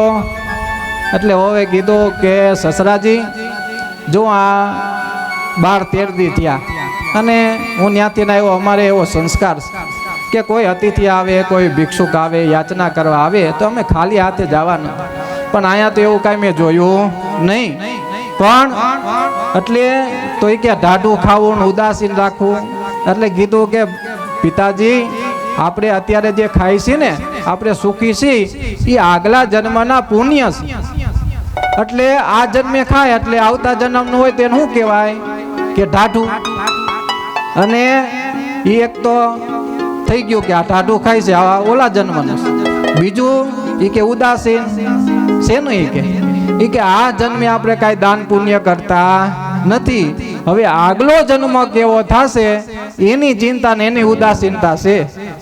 પિતાજી સમજુ હતા, સંસ્કારી હતા. એટલે કીધું કે બેટા અમને એમાં કાંઈ ખબર પડતી નથી, તો તમે જ્યાં દાન કરવાનું હોય, વ્રત કરવાના હોય, યજ્ઞ કરવાના હોય, કાંઈ પણ ધર્મ કાર્ય કરવાનું હોય તો અમને કહેજો. એને એવી સંસ્કારી જો હોવું જાય ને તો ઘરને પણ મંદિર બનાવી દે. અને એની નારી છે ત્યાં સ્મશાન બની જાય. બે એના હાથમાં છે, બાયુના હાથમાં. બેનું ધારે ને તો મંદિરે થઈ જાય, ન કે ઓલા બિચારા બે ભાઈ રહેતા હોય નોખાઈ થઈ જાય. એ બધું આપણા હાથમાં છે. એને શક્તિ કહેવાય. એટલે છેલ્લું એક બાકી રહ્યો, કોટી ત્યક્તવા હરિમ ભજે. 1 કરોડ કામ મૂકી અને ભગવાનની ભક્તિ કરવી, ભગવાનનું નામ લેવું. 100 કામ મૂકીને જમી લેવાય, 1000 કામ મૂકી અને સ્નાન કરી લેવાય, 1,00,000 એટલે લાખ કામ મૂકી અને દાન કરવું. આ વર્ષે આપણે આ વખતે કરેલું દાન આપણે સાથે આવશે કર્મ. અને 1 કરોડ કામ મૂકી ભગવાનનું નામ લેવું, માળા ફેરવી લેવી. ડોંગરેજી મહારાજ કથા કરતા ને, કહેતા કથામાં આવતા બધાય અને કહેતા કે તમે આવો છો કથા સાંભળવા, આજુબાજુ વાળાને પણ કેવું અને બધાને લઈ આવવા.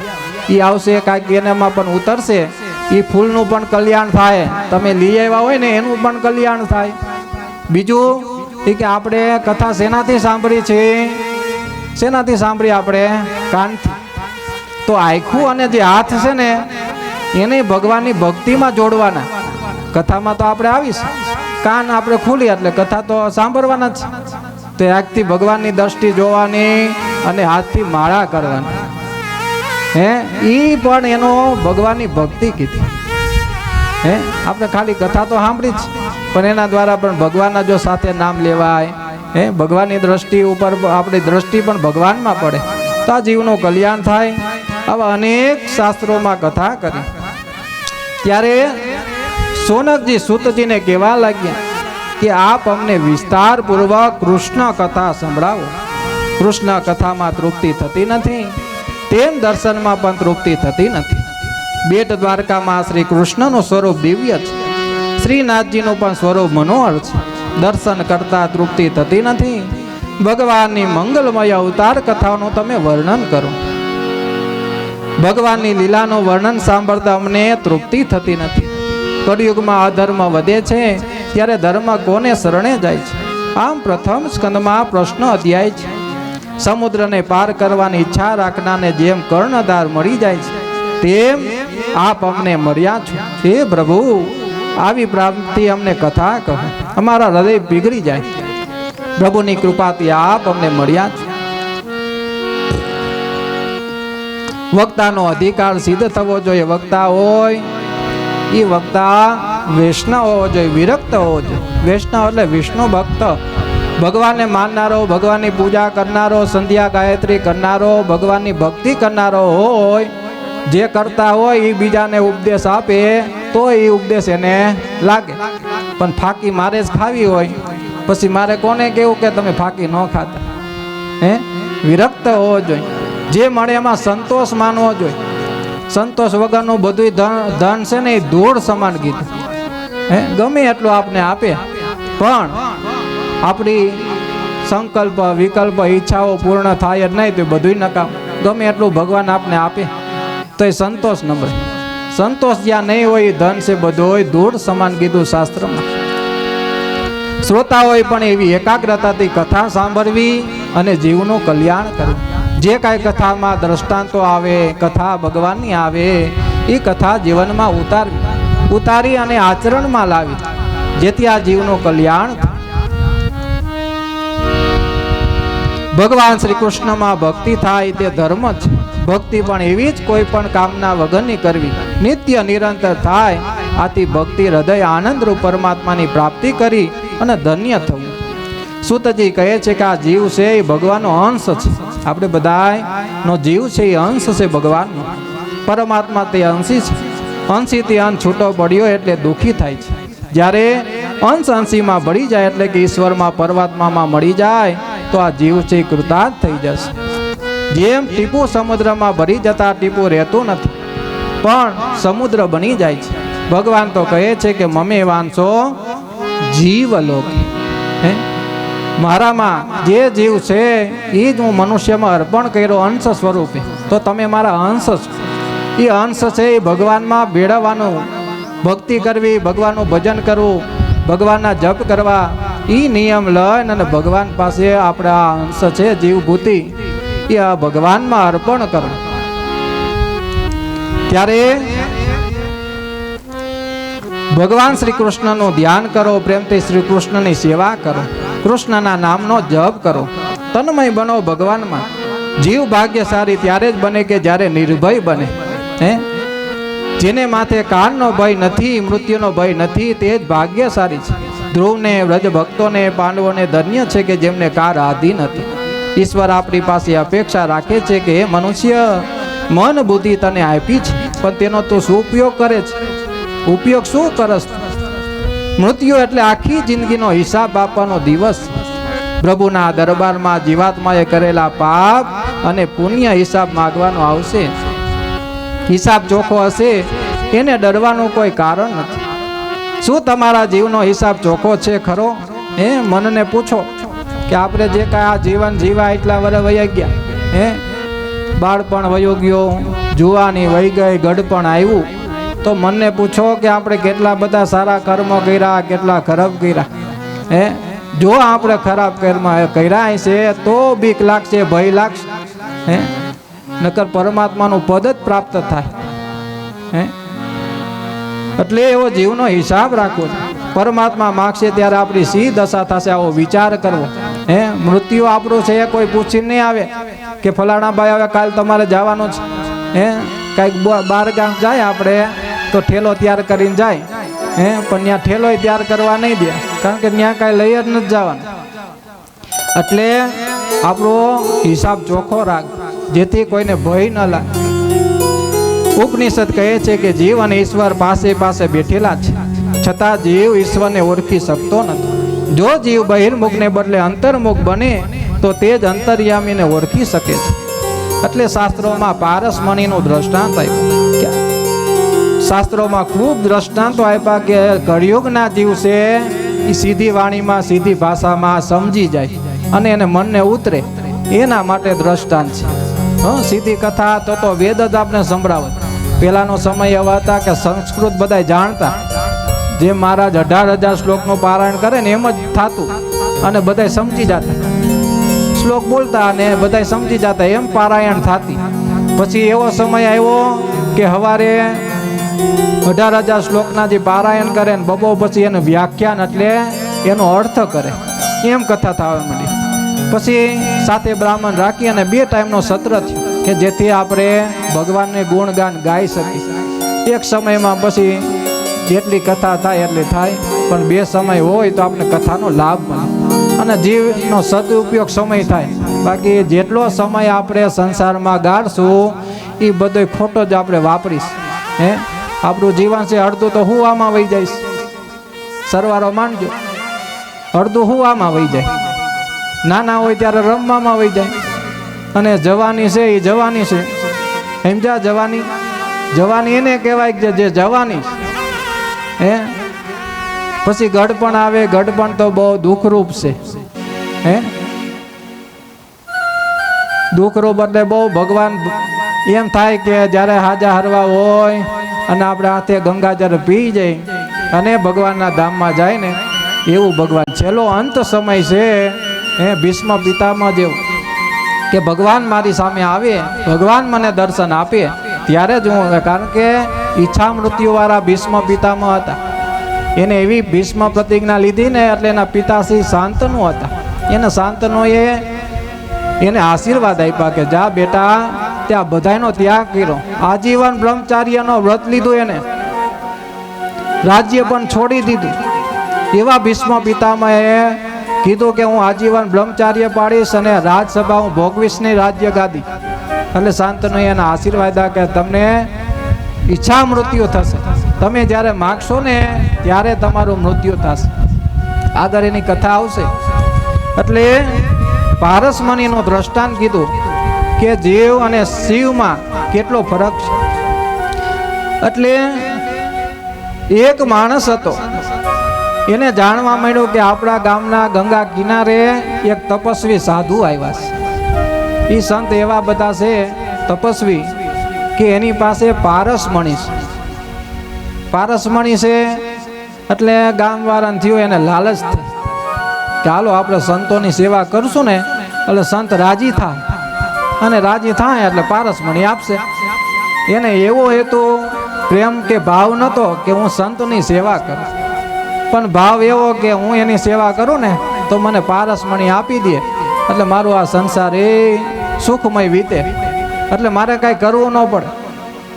એટલે સાધુને તો દરરોજ આવે, જે આવે ને રાખે, કાંઈ આશ્રમમાં કોઈને ના હોય, જે આવે. એટલે એ માણસ આવે, દરરોજ પાણી ભરી આવે, સાધુને મદદ કરે, સંધ્યા ગાયત્રી કરવી હોય તો ફૂલ લઈ આવી દે, યજ્ઞ કરવો હોય તો સમિત લઈ આવે. કાષ્ટ જ હોય યજ્ઞમાં વપરાય ને એને લાકડા ન કહેવાય, લાકડા છે એને સ્મશાનના કહેવાય, પણ સમિત કહેવાય. એ સમિતો લઈ આવે અને મદદરૂપ થાય. દરરોજ આવી સેવા કરતો ને 1.5 મહિનો વયો ગયો. સંતને થયું કે આ દરરોજ મારી પાસે આવે અને જાણવા મળ્યું કે આ મારી એટલે સેવા કરે છે કે મારી પાસે પારસમણી છે, એને એ જોતો છે. અને સંતને થયું કે મારે પારસમણીને શું કરવો છે, આપણે તો ભગવાનની ભક્તિ કરવી છે, અને આવે છે એમાં મને વિઘન થાય છે, ભગવાનની ભજન થતું નથી. કોક આવે, સંતો બેઠા હોય, ભગવાનનું ભજન કરતા હોય, આપણે એને વારે ઘડીએ મરવા થાય ને તો ભગવાનની ભક્તિમાં આપણે એને વિઘ્ન કરી છે. એટલે સંતને થયું કે આજ આવે ને એટલે આપણે એને પારસમણી આપી દઈએ, એટલે એ છૂટો થાય અને આપણે ભગવાનની ભક્તિ કરી શકીએ. આવું મનમાં ધારણ કર્યું. એટલે ઓલો આવ્યો માણસ કે લાવો કાંઈ કામ હોય તો. એ કે કામ નથી, એક કામ કરતું, અહીંયા બેસ, હું ગંગાજીમાં સ્નાન કરી આવું અને તારે કાંઈ જોતું હોય કે. એટલે એને જોતું જ તું. એટલે કીધું કે મહાત્મા, મેં એમ સાંભળ્યું છે કે તમારી પાસે પારસમણી છે. હા, એ કે પારસમણી છે, એ કે એ મને આપી દો. કાંઈ વાંધો નહીં, કે હમણાં સ્નાન કરીને આવું એટલે તારે પારસમણી આપી દો. મારે શું કરવો? સ્નાન કરવા ગયા સાધુ.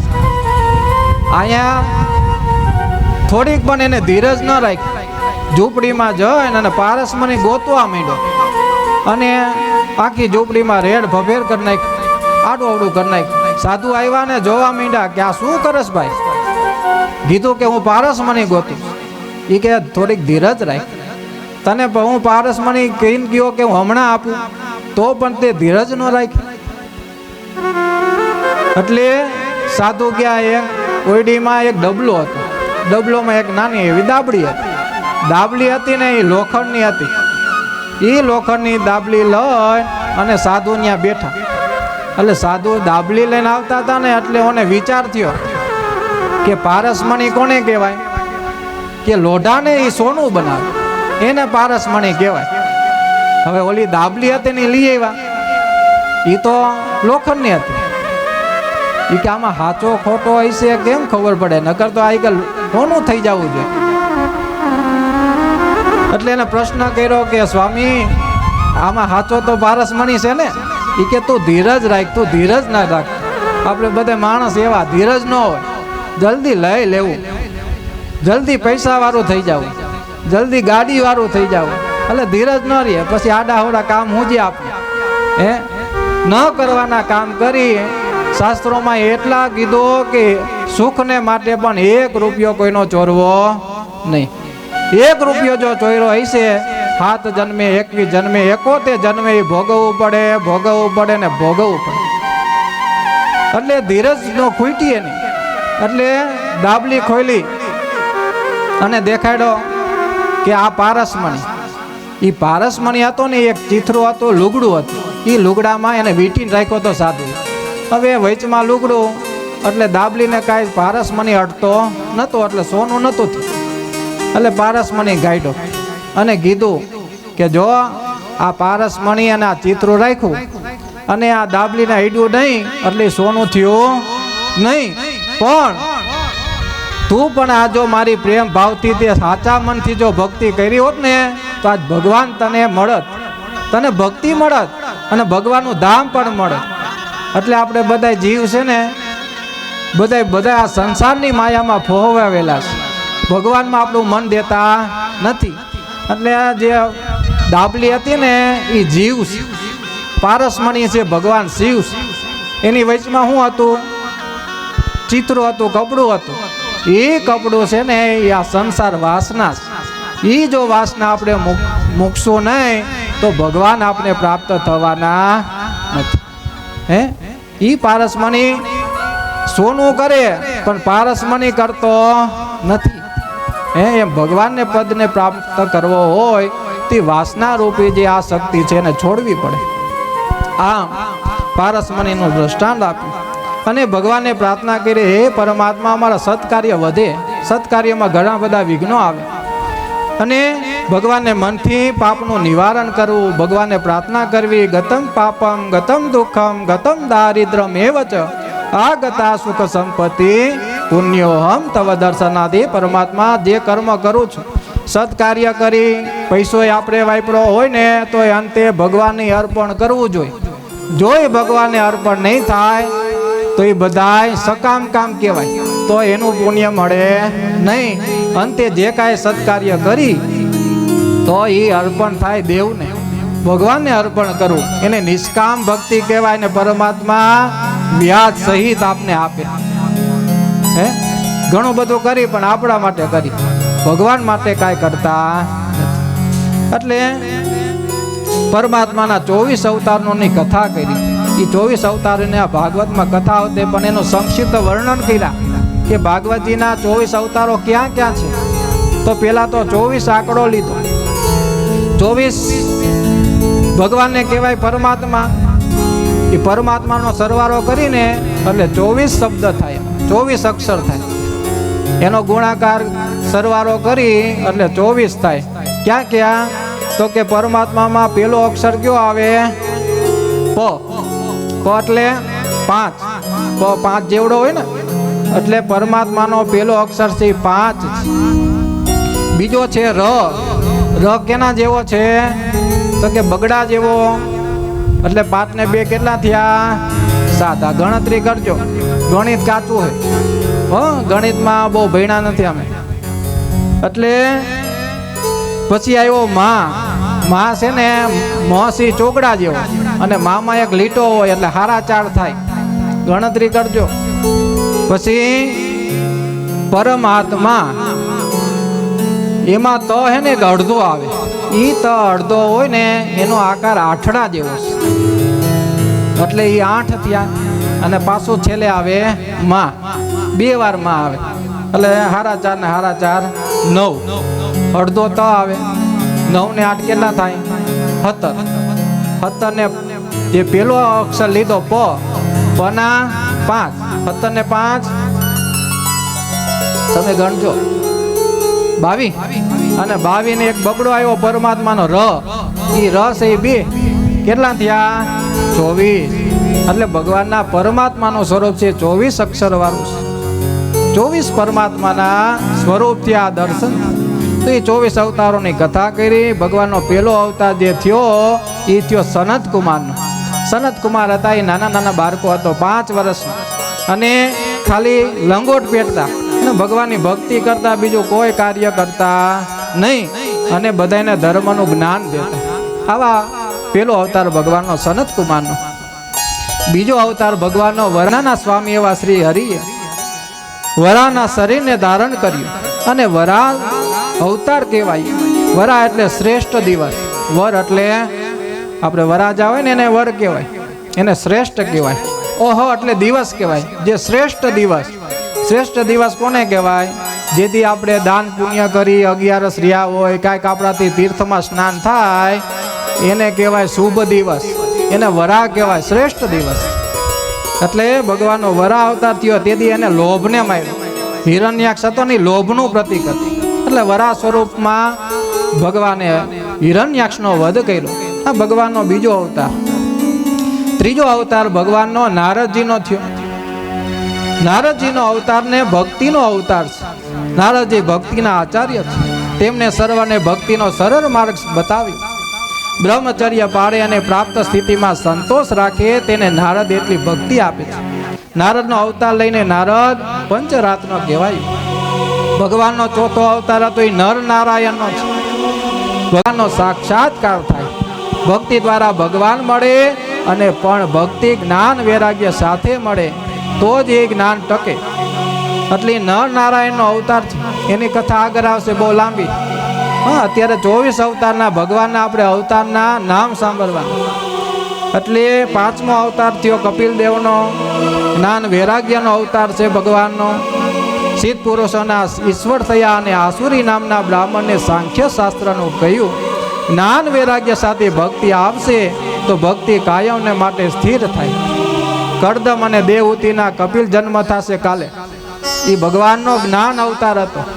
નવદા ભક્તિ પેલા એવા 9 દીકરી થઈ, કરદમ ઋષિની 9દા ભક્તિ થઈ. અને 10મો અવતાર ભગવાન કપિલ મુનિનો થયો. 6ઠો અવતાર દત્તાત્રેય ભગવાનનો થયો. અનસુયા અને અત્રિ ઋષિના પ્રાર્થનાથી પરમાત્મા અત્રિને ત્યાં પુત્ર થઈને આવ્યા. અને બ્રહ્મચર્ય, સંતોષ, ભક્તિ, જ્ઞાન અને વૈરાગ્ય તમારામાં આવશે એટલે ભગવાન તમારે ત્યાં આવશે. 7મો અવતાર ભગવાનનો યજ્ઞ નારાયણનો થયો. પરમાત્માએ રુચિ ઋષિના આકૃતિ નામની સ્ત્રી વિશે યજ્ઞ અવતાર ધારણ કર્યું. 8મો અવતાર ભગવાનનો ઋષભદેવનો. પરમાત્મા નાભી રાજાના મરુદેવી નામને પત્નીથી ઋષભદેવ તરીકે જન્મ્યા. જેમને ધીર મનુષ્યોને 4 આશ્રમો નમે છે એવા પરમહંસ માર્ગ બતાવ્યો. 9મો અવતાર ભગવાન પૃથુ રાજાનો થયો. આ અવતાર ઋષિઓના માગણીથી ધારણ કર્યું. તેમને આ પૃથ્વીમાંથી ઔષધિનો અને સર્વ વસ્તુઓનું દોહન કર્યું. આપને જે કાંઈ પ્રાપ્ત પૃથ્વીમાં થાય છે એના ઈષ્ટદેવ પૃથુ મહારાજ. પૃથુ મહારાજ હતા ને એ અંગ રાજા હતા. અંગના વેન થયા, અને વેન રાજાના શરીરમાંથી મંથન કર્યું ને એમાં પૃથુ રાજાનો જન્મ થયો. એની પણ આગળ કથા આવશે. 9મો અવતાર આ પૃથુ રાજાનો. 10મો અવતાર મત્સ્ય નારાયણનો થયો. જ્યારે સમુદ્ર મંથન થયો, મેરુ પર્વત ડૂબતો હતો, ત્યારે ભગવાને એક અવતાર ધારણ કર્યો. એ અવતારનું નામ કચ્છપ અવતાર. 11મો અવતાર કુર્મનો એ મત્સ્ય નારાયણનો થયો. ચાક્ષુર મન્વતરમાં મત્સ્ય અવતાર થયો. એ મત્સ્ય અવતારમાં ભગવાને હયગ્રીવને મારીને વેદોની રક્ષા કરી. 12મો અવતાર ધન્વંતરીને થયો. 13મો અવતાર મોહિની નારાયણનો થયો. જ્યારે સમુદ્ર મંથન થયું અને દેવતાઓને અમૃત પાયું અને દાનવોને બધાને મદિરા પાયું. અને એ અવતારમાં મોહિની અવતાર થયા. 14મો અવતાર ભગવાન નૃસિંહ અવતાર. 15મો અવતાર થયો વામન ભગવાનનો. બલિ રાજાને રસાતલનો રાજ્ય આપ્યું અને આ પૃથ્વીને ધર્મમય બનાવી. એવો 15મો અવતાર ભગવાન વામનજીનો. 16મો અવતાર પરશુરામનો થયો. 21 વખત નિક્ષત્રિય કરી અને આ ભૂમિને ભારને ઉતાર્યો એવો પરશુરામનો અવતાર. 17મો અવતાર ભગવાનનો, જેને આ ભાગવતની રચના કરી. 18 પુરાણોની રચના, વેદોને ઉત્પન્ન કર્યા, વેદનું જ્ઞાન આપ્યું, જે આપને 108 ઉપનિષદોનું જ્ઞાન આપ્યું, મીમાંસાનું જ્ઞાન આપ્યું, શાસ્ત્ર કીધા. આ બધાનું જ્ઞાન આપને પ્રાપ્ત થયું. એ 17મો અવતાર ભગવાનનો એ છે વેદ વ્યાસજી. આપણે જે કથા સાંભળી છે, આ જે જગત છે એનું ઉચ્છિષ્ટ છે. જે કાંઈ બોલી છે, જે કાંઈ કામ ધંધો કરી છે, જે કાંઈ આપણે શાસ્ત્રો ભણી છે, તો એ બધોય વેદ વ્યાસના વિચારો છે. 18મો અવતાર ભગવાનજીનો રામજીનો થયો. દેવતાઓનું કામ કરવાની ઈચ્છાથી ભગવાને રામરૂપી રાજાનો અવતાર ધારણ કર્યો. આ અવતાર મર્યાદા પુરુષોત્તમની છે. રામની મર્યાદાનું પાલન કરો એટલે તમારો કામ મળશે. અને રામ આ કામ મળે એટલે કનૈયો આવશે. એટલે 19મો અવતાર ભગવાને બલરામનો થયો. 20મો અવતાર ભગવાન શ્રી કૃષ્ણનો થયો. રામકૃષ્ણ એક છે. મનુષ્ય દિવસમાં 2 વાર ભાન ભૂલે છે. ક્યારે ક્યારે? તો કે દિવસના 12 વાગ્યે ભૂખથી અને રાત્રે 12 વાગ્યે કામ સુખથી. આમ દિવસે રામજીને જો યાદ કરો તો તે રાત્રે કૃષ્ણને યાદ કરો, તો બંનેને યાદ કરવાથી આ બધા કામ પાર પડશે. એકનાથજીને પણ રામ અને કૃષ્ણના બંને અવતારોની સુંદર તુલના હતી. રામજી રાજમહેલમાં જન્મ્યા છે, જ્યારે શ્રી કૃષ્ણ કારાગૃહમાં. એકના નામના અક્ષર સરળ છે, જ્યારે બીજાના જોડાક્ષર છે. ભણતરમાં પણ પેલા સરળ અક્ષરને ભણાવે છે અને પછી જોડાક્ષર. રામજીની મર્યાદા પાડો, પછી જ કૃષ્ણ અવતાર થશે. જેના ઘરમાં રામજી ન પધારે ત્યાં કૃષ્ણ આવતા નથી. રામજીનો અવતાર એટલે રામજીની મર્યાદાનું પાલન. રામ અવતારમાં ભગવાને જે કાંઈ જીવન જીવવું એવો રામજીનો જીવનનો આપણા જીવનમાં ઉતારવું જોઈએ. કે ભાઈ ભાઈનો કેવો પ્રેમ હતો, માતા દીકરાનો કેવો પ્રેમ હતો. જ્યારે લંકા જીતી અને જ્યારે અયોધ્યા પાછા ભગવાન આવ્યા ને, તો ભગવાન રામ છે ને કૌશલ્યા પાસે પેલા નતા ગયા. ક્યાં ગયા? કૈકેયી પાસે ગયા. નકર કૈકેયીએ જ કીધું કે 14 વર્ષનો વનવાસ. છતાં પણ રામજી પેલા કૈકેયી પાસે ગયા. આવો પ્રેમ માતા અને દીકરા એ જીવનમાં આપણે ઉતારવાનું. જાણી છીએ છતાં પણ આપણે કરતા નથી. એટલે આપણા જેવો એક મૂર્ખ છે નહીં. ઘણા બધા આવું બધું સાંભળે કે એ તો મહારાજ કહે, પણ જો એ ઉતારશો ને તો આ જીવનું કલ્યાણ થાય. આપણે મનુષ્ય આવતા માણસાઈ જો આપણામાં હશે તો જ મનુષ્ય કહેવાય. એને ધર્મ આપ્યો, ધર્મનું સંપાદન કરવું જોઈએ. એટલે આ પ્રમાણે વેદ વ્યાસજીની વાણી દ્વારા બધી આગળની કથા કહી. પછી વ્યાસજી અને નારદજીનો વાર્તાલાપ, એટલે બંને ભેગા થયા.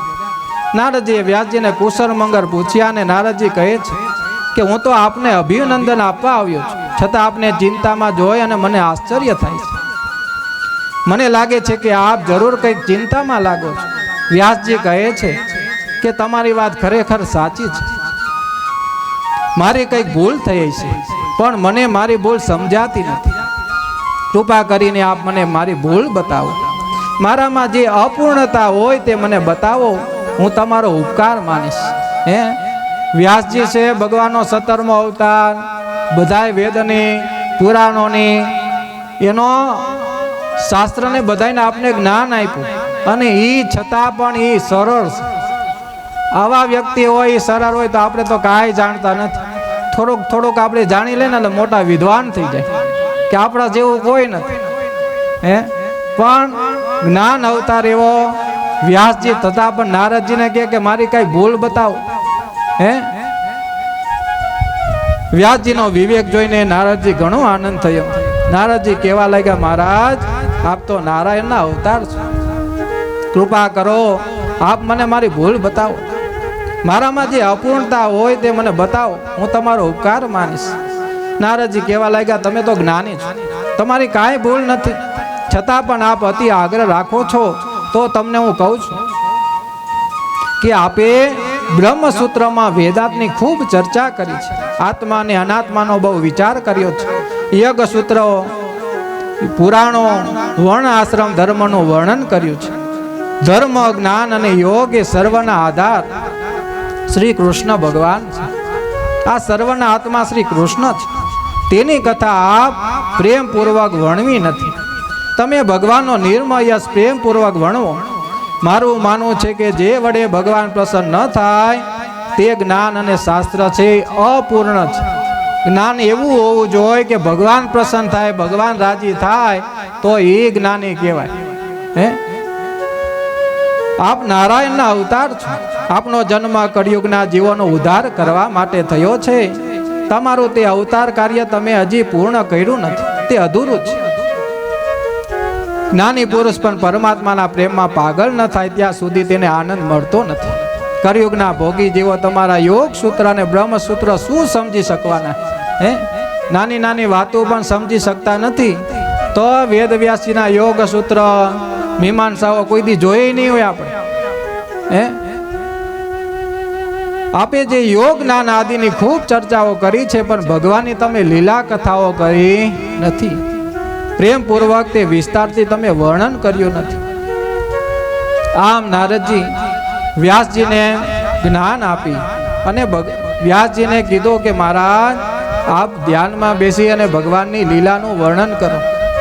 યોગ અધ્યાયમાં તમે મનને ભગવાનમાં જોડો અને કૃષ્ણ કથા, કૃષ્ણ લીલાનું તમે વર્ણન કરી અને ભાગવતજીની રચના કરો. ત્યારે વ્યાસજી કહેવા લાગ્યા કે ભાગવત શાસ્ત્રીની રચના તો કરી છે પણ કૃષ્ણ લીલા નથી કરી, કૃષ્ણ પ્રેમ કથા કરી નથી. તો કૃષ્ણ કથામાં કેવું મન લાગે? તમે આજ આવ્યા છો નારદજી, તો ભક્તિ અને કૃષ્ણ લીલા કેમ થાય એ મને સેજ જ્ઞાન આપો. ત્યારે નારદજીએ પોતાના પૂર્વ જન્મની કથા કહી. આપણે પૂર્વ જન્મમાં હતા પણ આપણે એટલા જ્ઞાની નથી, ભગવાનના ભક્ત નથી, એ પ્રમાણે આપણે રહેતા નથી, એટલે આપણે પૂર્વ જન્મની કથા ખબર નથી.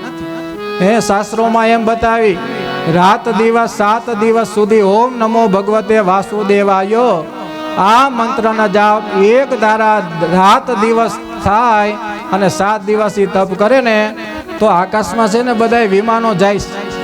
એ વિમાનો એટલે દેવના વિમાન, આપણા નહીં, ઇન્ડિગોના, જેટ પ્લેનના નહીં, પણ દેવતાઓ પણ અહીંયા વિમાનમાં વિચરણ કરે છે પણ એ આપને દેખાતા નથી. પણ 7 દિવસમાં ઓમ નમો ભગવતે વાસુદેવાય દ્વાદશ અક્ષરી મંત્રનો જે જપ તપ કરે, વ્રત કરે ને એ વિમાનમાં જાતાલા દેવના પણ દર્શન કરી શકે. એટલી શક્તિ ભગવાનના પરમાત્માના નામમાં છે. હે, તો નારદજીએ કીધું કે મારો પણ તમને પૂર્વ જન્મની કથા કહું કે મને ભગવાન કૃષ્ણના નટકટ નાના એવા કૃષ્ણ પ્રેમના દર્શન થયા અને મને આ જન્મમાં બ્રહ્માજીનો પુત્ર થયો. હે, ત્રણેય લોકમાં હું જઈ શકું છું, ભગવાનની ભક્તિ કરી છું અને ભક્તાના મને દર્શન થયા. એવા પૂર્વ જન્મની નારદજી કથા કહેવા લાગ્યા કે પૂર્વે જન્મે હું એક દાસીનો પુત્ર હતો. દાસી એટલે ભીલ પુત્ર. એ ભીલ પુત્રમાં ઉત્પન્ન થયો અને અમારું ગામ નાની વસ્તુ વાળું ગામ હતું. તો એવામાં અમે રમતા, ભણવા જતા, પણ અમે નીચલી જાતિ એટલે મંદિરે ત્યાં જતા નહીં. ભગવાનની પૂજા કેમ થાય, ભક્તિ કેમ થાય, ભગવાનનું નામ કેમ લેવાય એ અમે જાણતા નતા, એનું જ્ઞાન જ નહોતું. ત્યારે એ ગામમાં એક જમાત નીકળી સંતોની. સંતો છે ચાતુર્માસ જ્યાં બેસે, એટલે ચાતુર્માસ ચોમાસાના 4 મહિના છે ને ચાતુર્માસ કહેવાય. અષાઢ મહિનામાંથી લઈ ગુરુ પૂનમ હોય ને, એ ગુરુ પૂનમના દિવસે તે કાર્તિકી પૂનમ આવે ને 4 મહિના કહેવાય, એ ચોમાસાના. જેથી સંતો એક ઠેકાણે બેસી અને ભગવાનનું ભક્તિ ભજન કરે. તો એ ભક્તિ ભજન ચાતુર્માસ અમારા ગામમાં સંતો આવ્યા એટલે મને એમ થયું કે લાવો હું સંતોની કંઈક મદદ કરું. નાનો એવો 7-8 વર્ષનો દાસી પુત્ર તો સંતોની મદદ કરે. પૂજામાં કંઈક ફૂલ લઈ આવે તો લઈ આવે, સમિત લઈ આવે, સાથે કાંઈ કામ હોય તો એ બધી સેવા કરતો. સંતો જોઈને બહુ રાજી થયા કે આ છોકરો બહુ ભક્તિવાળો છે. એટલે કીધું કે બેટા તારું નામ શું છે? એટલે એ કે મારું નામ તો અમે તો પછાત જાતિમાં થયા, તમે જ કાંઈક નામ આપી દો. ત્યારે સંતે એને કૃપા કરી, એનું નામ ભક્તિરામ રાખ્યું.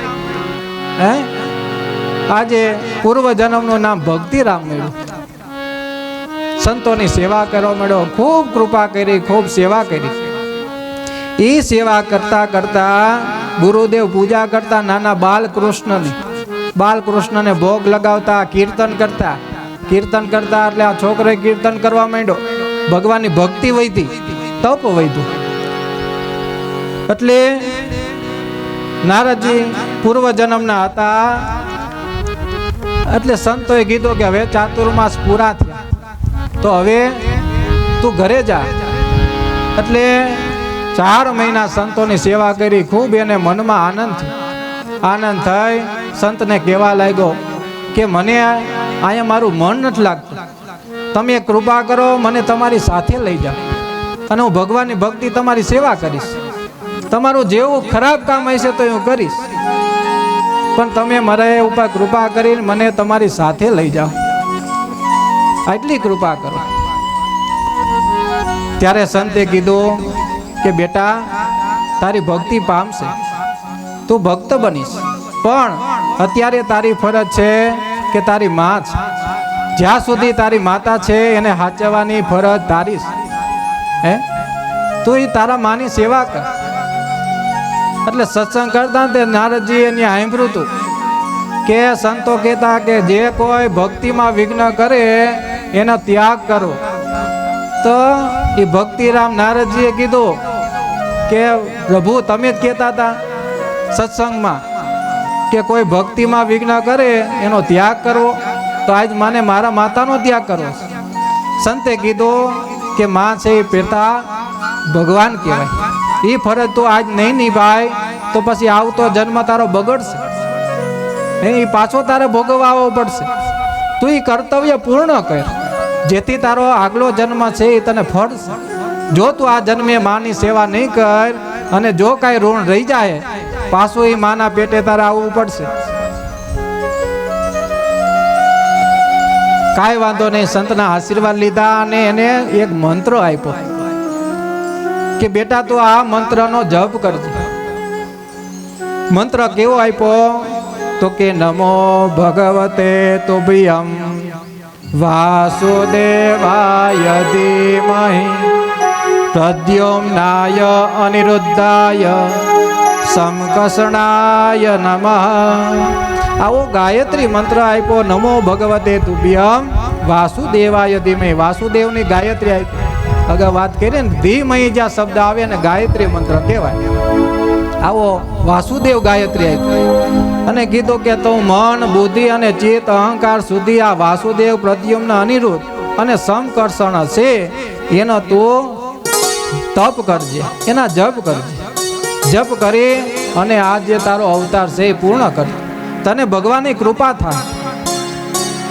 ત્યારે નારદજી કહે છે કે આપે બહુ સરસ મને જ્ઞાન આપ્યું, હું માની સેવા કરીશ, પણ મને ભગવાન તો મળશે ને. બેટા ગુરુમાં તો પ્રેમ ભાવ રાખ અને એની આજ્ઞા સરકારી ભગવાન પણ તને સારું સુખ આપશે. ભક્તિને સુખ આપ્યું. એટલે શેઠજીનું દ્રષ્ટાંત દીધું કે ભગત છે એક શેઠે પોતાના ખર્ચે અધિક માસમાં પારાયણ બેસાડી. આવી પારાયણ બેહાડી પણ કેવી તો કે 1 મહિના વાળી, આપણે 7 દિવસ વાળી બેહાડી ને એમ પરસોત્તમ મહિનો હતો. એટલે પરસોત્તમ મહિનો છે, આખો મહિનો 3 કલાક સુધી મહારાજ કથા કરે અને શેઠ પૈસાવાળા હતા. એટલે પૈસાવાળા હતા ને એટલે કીધું આખો મહિનો તમે કથા કરજો મહારાજ, તમારે ક્યાંય નહીં જવાનું, તમારે કથા કરવાની અને મને સંભળાવવાની. હે એટલે શેઠે બ્રાહ્મણને નિયુક્ત કર્યા. અચાનક આપણે વાત કરી કે બેન બહાર થવાનું છે, એટલે કીધું કે મારી હાજરી નથી, કે તમારા છોકરાઓને મોકલો. પાછી એ જ કથા આવી સવારે આપણે સાંભળ્યું કે તમારા પુત્રને જો કથામાં તમે મોકલો તો એ આપણો નિયમ જળવાય. હે નિયમના ઘણા બધા ફાયદા થાય. શું થાય તો એ કે ગામમાં એક કુંભાર રહેતા હતા. એક કુંભાર છે ને બધું ગધેડા રાખતો, માટી ખોદવા જાય, માટલા કરે, આવી એની બધું કાર્ય હતું. એ ગામમાં એક વાણિયો રહેતો અને વાણિયા હોય બહુ ચતુર હોય. આ કોઈ નથી ને એટલે બુદ્ધિવાળા હોય, એનું કાંઈ એને જે છે એ સ્વીકારવું જોઈએ. એટલે વાણિયા હોય ને બુદ્ધિવાળા હોય. એટલે કીધું વાણિયા દરરોજ સાંજે સત્સંગમાં જાય ગામમાં. મહાત્મા દરરોજ 1 કલાક સત્સંગ કરતા. અમારે બિલખા આશ્રમ છે, આનંદ આશ્રમ, દરરોજ ત્યાં 9 વાગ્યાથી 10 વાગ્યા સુધી સત્સંગ થતો ભગવાનનો. તો એમ સત્સંગી ગામમાં એક મહાત્મા આવ્યા અને દરરોજ 9 થી 10 સત્સંગ કરતા. સત્સંગ કરે એટલે બધાય માણસો ત્યાં ખામના ખૂબ આવે. ભક્તિ ભગવાનની ભજન ભક્તિ કરે, ભગવાનનું નામ લે, એમાં વાણીઓ હોતા ના આવે. એટલે એમાં એક દિવસ કીધું કે નિયમના મનુષ્ય કાંઈક જીવનમાં નિયમ લેવો. નિયમ વગરનો જે જીવન હોય ને એ નકામું છે. કાંઈક નિયમ લેવો. એટલે બધા વયા ગયા ને એટલે વાણીઓ રોકાણો કરી. વાણીઓ ગયો મહાત્મા પાસે કે મહાત્માજી તમે દરરોજ કહો છો જીવનમાં કાંઈક નિયમ લેવો, નિયમ લેવો. મારે નિયમ લેવો છે હો.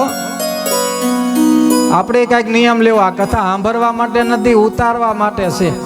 આવું હું કલાકે કહીશ, કાંઈક ઉતરે તો. એટલે મહાત્માએ કીધું કે ભાઈ કાંઈ વાંધો, નિયમ લેવો હોય તો જીવનમાં સારું છે, જીવનું કલ્યાણ થશે. પણ તારે નિયમ લેવાનો, પણ એ કટિબંધ વાળો લેવાનો કે એમાં ક્યાંય તોડવો નહીં, નિયમને જાળવી રાખ. ગમે એવો સમય આવે પણ તારે નિયમ જાળવવો. કાંઈ વાંધો નહીં કે વાણીઓ કે નિયમ તો લેવો છે, પણ એવો નિયમ બતાવો કે એમાં 1 રૂપિયાનો ખર્ચો થવો ન જોઈએ. આવો નિયમ. એ આ વાણિયા સિવાય આવી બુદ્ધિ કોઈની હાલે નહીં. એટલે કીધું કાંઈ વાંધો નહીં, એમાં શું, નિયમ તો ઘણા છે જીવનમાં. જો તમે ગામમાં રહ્યો હો, એ કે હા, તારી સામે કુંભારી હે, એ કે હા, તો એ કે એને ગધેડા છે ને, એ કે હા ગધેડા છે એને. તો તારે એવો નિયમ લેવાનો કે દુકાને જાને એ પેલા તારે કુંભારના ગધેડાનું મોઢું જોઈ અને તારે પછી દુકાને જવાનું. આમાં કાંઈ રૂપિયાનો ખર્ચો થાય નહીં. એટલે વાણિયો થયો કે આ સારો નિયમ, આમાં કઈ રૂપિયાનો ખર્ચો નહીં થાય. એટલે હાલ્યું 3-4 મહિના નિયમ પાડ્યો હો. કોક દી મોડું થાય બિચારે તો એમ થાય કે ગધેડાનું મોઢું જોઈ લો, ક્યાં આપણે નિયમ તોડવો. ના પાડી મહાત્માએ. 3-4 મહિના વયા ગયા. એકવાર સવારમાં 5 વાગે કુંભાર બધાય ગધેડાને લઈને અને માટી ખોદવા વહી ગયો સીમમાં. હવે ઓલો ભાઈ સવારે જાગ્યો, દુકાને જાવું હતું એટલે પેલા ગયો કુંભારની ઘરે, પણ ગધેડા એકે દેખાણા નહીં. હવે એને નિયમ ઘણો પાડ્યો તો એટલે કાંઈ તોડવો નથી. ભલે દુકાને અડધી કલાક મોડું થયું. હવે કુંભારના ઘરના પૂછ્યું કે આ બધા ક્યાંય ગયા ગધેડા નહીં, મારા ભાઈ ક્યાં? એ કે તમારા ભાઈ છે ને માટલા પૂરા થઈ ગયા છે એટલે માટી ખોદવા ગયા છે સીમમાં અને ગધેડાને બધા નાયરે લઈ ગયા. એ કે હાલો અડધી કલાક મોડું થાય જોઈ આવું સીમમાં. ભલે અડધી કલાક મોડું, પણ નિયમ તોડવો નથી. એટલે સીમમાં માટી ખોદતો તો કુંભાર. ખોદતા ખોદતા એને સોનાનો ચરુ એમાંથી નીકળ્યો અને રાજા રજવાડો હતો એ સમય. કુંભાર માટી ખોદતા ખોદતા સોનાનો ચરુ મળ્યો. ત્યાં વાણિયો ત્યાં પૂગ્યો. વાણિયાને તો મોડું થતું, એને ખબર નતો કે આ કુંભારે ખોદતા ખોદતા સોનાનો ચરુ મળ્યો છે. તો અવાજ માર્યો અને ભાગ્યો કે જોઈ લીધું, જોઈ લીધું. આમ કરીને ભાગ્યો. એટલે જે કુંભાર હતો ને એને એમ થયું કે આ સોનાનો ચોરો જોઈ ગયો.